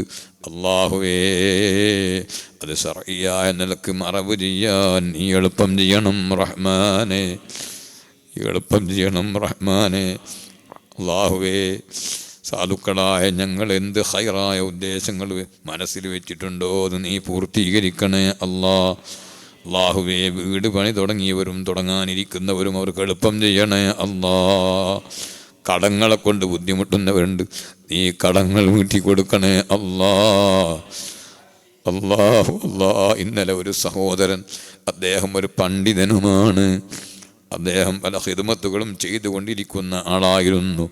അദ്ദേഹത്തിന് വലിയൊരു സാമ്പത്തികമായ ബുദ്ധിമുട്ട് വന്നിട്ട് വളരെ പ്രയാസത്തിലാണ്. അല്ലാ, അദ്ദേഹത്തിൻ്റെ കടങ്ങൾ നീ വീട്ടി കൊടുക്കണേ അല്ലാ. ഞങ്ങൾക്ക് ആർക്ക് എന്ത് കടങ്ങളുണ്ടോ അതിൻ്റെ വഴി നീ ഒരുക്കണേ അല്ലാ. നീ മുസബ്ബിബുൽ അസ്ബാബാണ്, നിന്നോട് ഞങ്ങൾ വഴി പറഞ്ഞു തരേണ്ടതില്ല. എങ്ങനെയാണോ ഞങ്ങളുടെ കടങ്ങൾ വിടാൻ നീ കണക്കാക്കിയത് നീ ഞങ്ങൾക്ക് സാധിപ്പിച്ചു തരണം റഹ്മാനെ. അള്ളാഹുവേ, വിവാഹപ്രായമെത്തിയ ചെറുപ്പക്കാർ, പെണ്ണന്വേഷിക്കുന്നവരുണ്ട്, അതുപോലെ ആണിനന്വേഷിക്കുന്ന പെണ്ണുണ്ട്. എല്ലാവർക്കും ഹൈറായ ഇണകള നൽകണം റഹ്മാനെ. നടന്ന വിവാഹങ്ങളിലൊക്കെ സന്തോഷം നൽകണം റഹ്മാനെ. നടത്താതിരിക്കുന്ന ഞങ്ങൾ നിശ്ചയിച്ചു വെച്ച കല്യാണങ്ങളുമെല്ലാം നിന്റെ പൊരുത്തത്തിലായി പൂർത്തീകരിച്ചു തരണം റഹ്മാനെ. ഞങ്ങൾക്ക് യാതൊരു കൗശലവുമില്ല, ഒരു സംഗതിയും മുന്നോട്ട് കൊണ്ടുപോകാനോ നടത്താനോ കഴിയില്ല. എല്ലാറ്റിനും കഴിവുള്ളവൻ നീയാണ്. ഞങ്ങളുടെ എല്ലാ കാര്യങ്ങളും നീ ഏറ്റെടുക്കണം റഹ്മാനെ. അള്ളാഹുവേ, ഇവിടെ നോമ്പ് തുറക്ക് വേണ്ടി അതിനെ സജ്ജീകരിച്ചു, അതിന് ആവശ്യമായ സാധനങ്ങൾ തന്നവരുണ്ട്, അതുപോലെ അത് സെറ്റ് ചെയ്യാൻ വേണ്ടി അധ്വാനിച്ചവരുണ്ട്, അവിടെ കൊടുക്കുന്ന വിഭവങ്ങൾക്ക് വേണ്ടി സംഭാവന നൽകിയവരുണ്ട്. എല്ലാവർക്കും സ്വർഗത്തിൽ സദ്യ നൽകണേ അല്ലാ. അർഹമുർ റഹീമീനായ റബ്ബേ, മഹാനായ പേരോട് ഉസ്താദ് ഉൾപ്പെടെ പലരും ഇപ്പോൾ വിദേശങ്ങളിലാണ്, മറ്റു സ്ഥലങ്ങളിലാണ്. അവർക്കൊക്കെ വിട്ടു നിൽക്കാൻ കഴിയാത്തത് കൊണ്ടല്ല, ദീനിൻ്റെ കാര്യങ്ങൾക്ക് വേണ്ടി പോയതാണ്. എല്ലാ സ്ഥലത്തും നീ കാവൽ നൽകണം റഹ്മാനെ, എളുപ്പം ചെയ്യണം റഹ്മാനെ. ഞങ്ങളെ വിട്ട് പിരിഞ്ഞ് മൺമറഞ്ഞു പോയുടെ ഖബറുകളൊക്കെ സ്വർഗമാക്കണം റഹ്മാനെ. അള്ളാഹുവേ, റമദാനിൻ്റെ തുടക്കത്തിൽ ഞങ്ങളെ നീ എത്തിച്ചു. റമദാൻ കഴിയുന്നത് വരെ പൂർണ്ണമായ ആരോഗ്യം നിലനിർത്തണം റഹ്മാനെ. ഇനിയും ഒരുപാട് റമദാനുകളെ സ്വീകരിക്കാൻ തൗഫീഖ് നൽകണം റഹ്മാനെ. ഞങ്ങളെ ഭാര്യമാരെ നന്നാക്കണേ അല്ലാ, മക്കളെ നന്നാക്കണേ അല്ലാ, സ്വഭാവ ദൂഷ്യമുള്ളവരുടെ സ്വഭാവം നന്നാക്കണേ അല്ലാ. എന്തെങ്കിലും വേണ്ടാത്തരങ്ങൾക്ക് അടിമയായിപ്പോയ ആരെങ്കിലും ഉണ്ടെങ്കിൽ അതിൽ നിന്നെല്ലാം അവരെ നീ മോചിപ്പിക്കണം റഹ്മാനെ. ലഹരിക്ക് അടിമപ്പെട്ടു പോയ ചെറുപ്പക്കാരുണ്ടോ, അവരെ നീ അതിൽ നിന്ന് രക്ഷപ്പെടുത്തി കൊടുക്കണം റഹ്മാനെ. അർഹമർ റഹീമീനായ റബ്ബേ, മുസ്ലിം ഉമ്മത്തിലുള്ള ചെറുപ്പക്കാർക്ക് നല്ല ബോധം നൽകണം റഹ്മാനെ. ഈ മാസത്തിൻ്റെ ഹുർമത്തിന് ക്ഷതം വരുത്തുന്ന ഒന്നും അവരിൽ നിന്നോ ഞങ്ങളിൽ നിന്നും സംഭവിക്കാതെ കാക്കണം റഹ്മാനെ. അർഹമർ റഹീമീനായ റബ്ബേ, ഞങ്ങളിലേക്ക് കാരുണ്യത്തിൻ്റെ നോട്ടം നോക്കണേ അല്ലാ. ഞങ്ങൾക്ക് നിന്റെ പൊരുത്തത്തിനായി ആരോഗ്യത്തോടെ, ഇസ്സത്തോടെ, തഖ്വയോടെ ദീർഘായുസ് തരണേ അല്ലാ. ആഖിബത്ത് നന്നാക്കി മരിപ്പിച്ച് സാലിഹീങ്ങളോടുകൂടെ ചേർക്കണം റഹ്മാനെ. ربنا تقبل منا إنك أنت السميع العليم وتب علينا إنك أنت التواب الرحيم. آمين برحمتك يا أرحم الراحمين. وصلى الله تعالى وسلم على خير خلقه سيدنا محمد وآله وصحبه أجمعين. سبحان ربك رب العزة عما يصفون وسلام على المرسلين والحمد لله رب العالمين.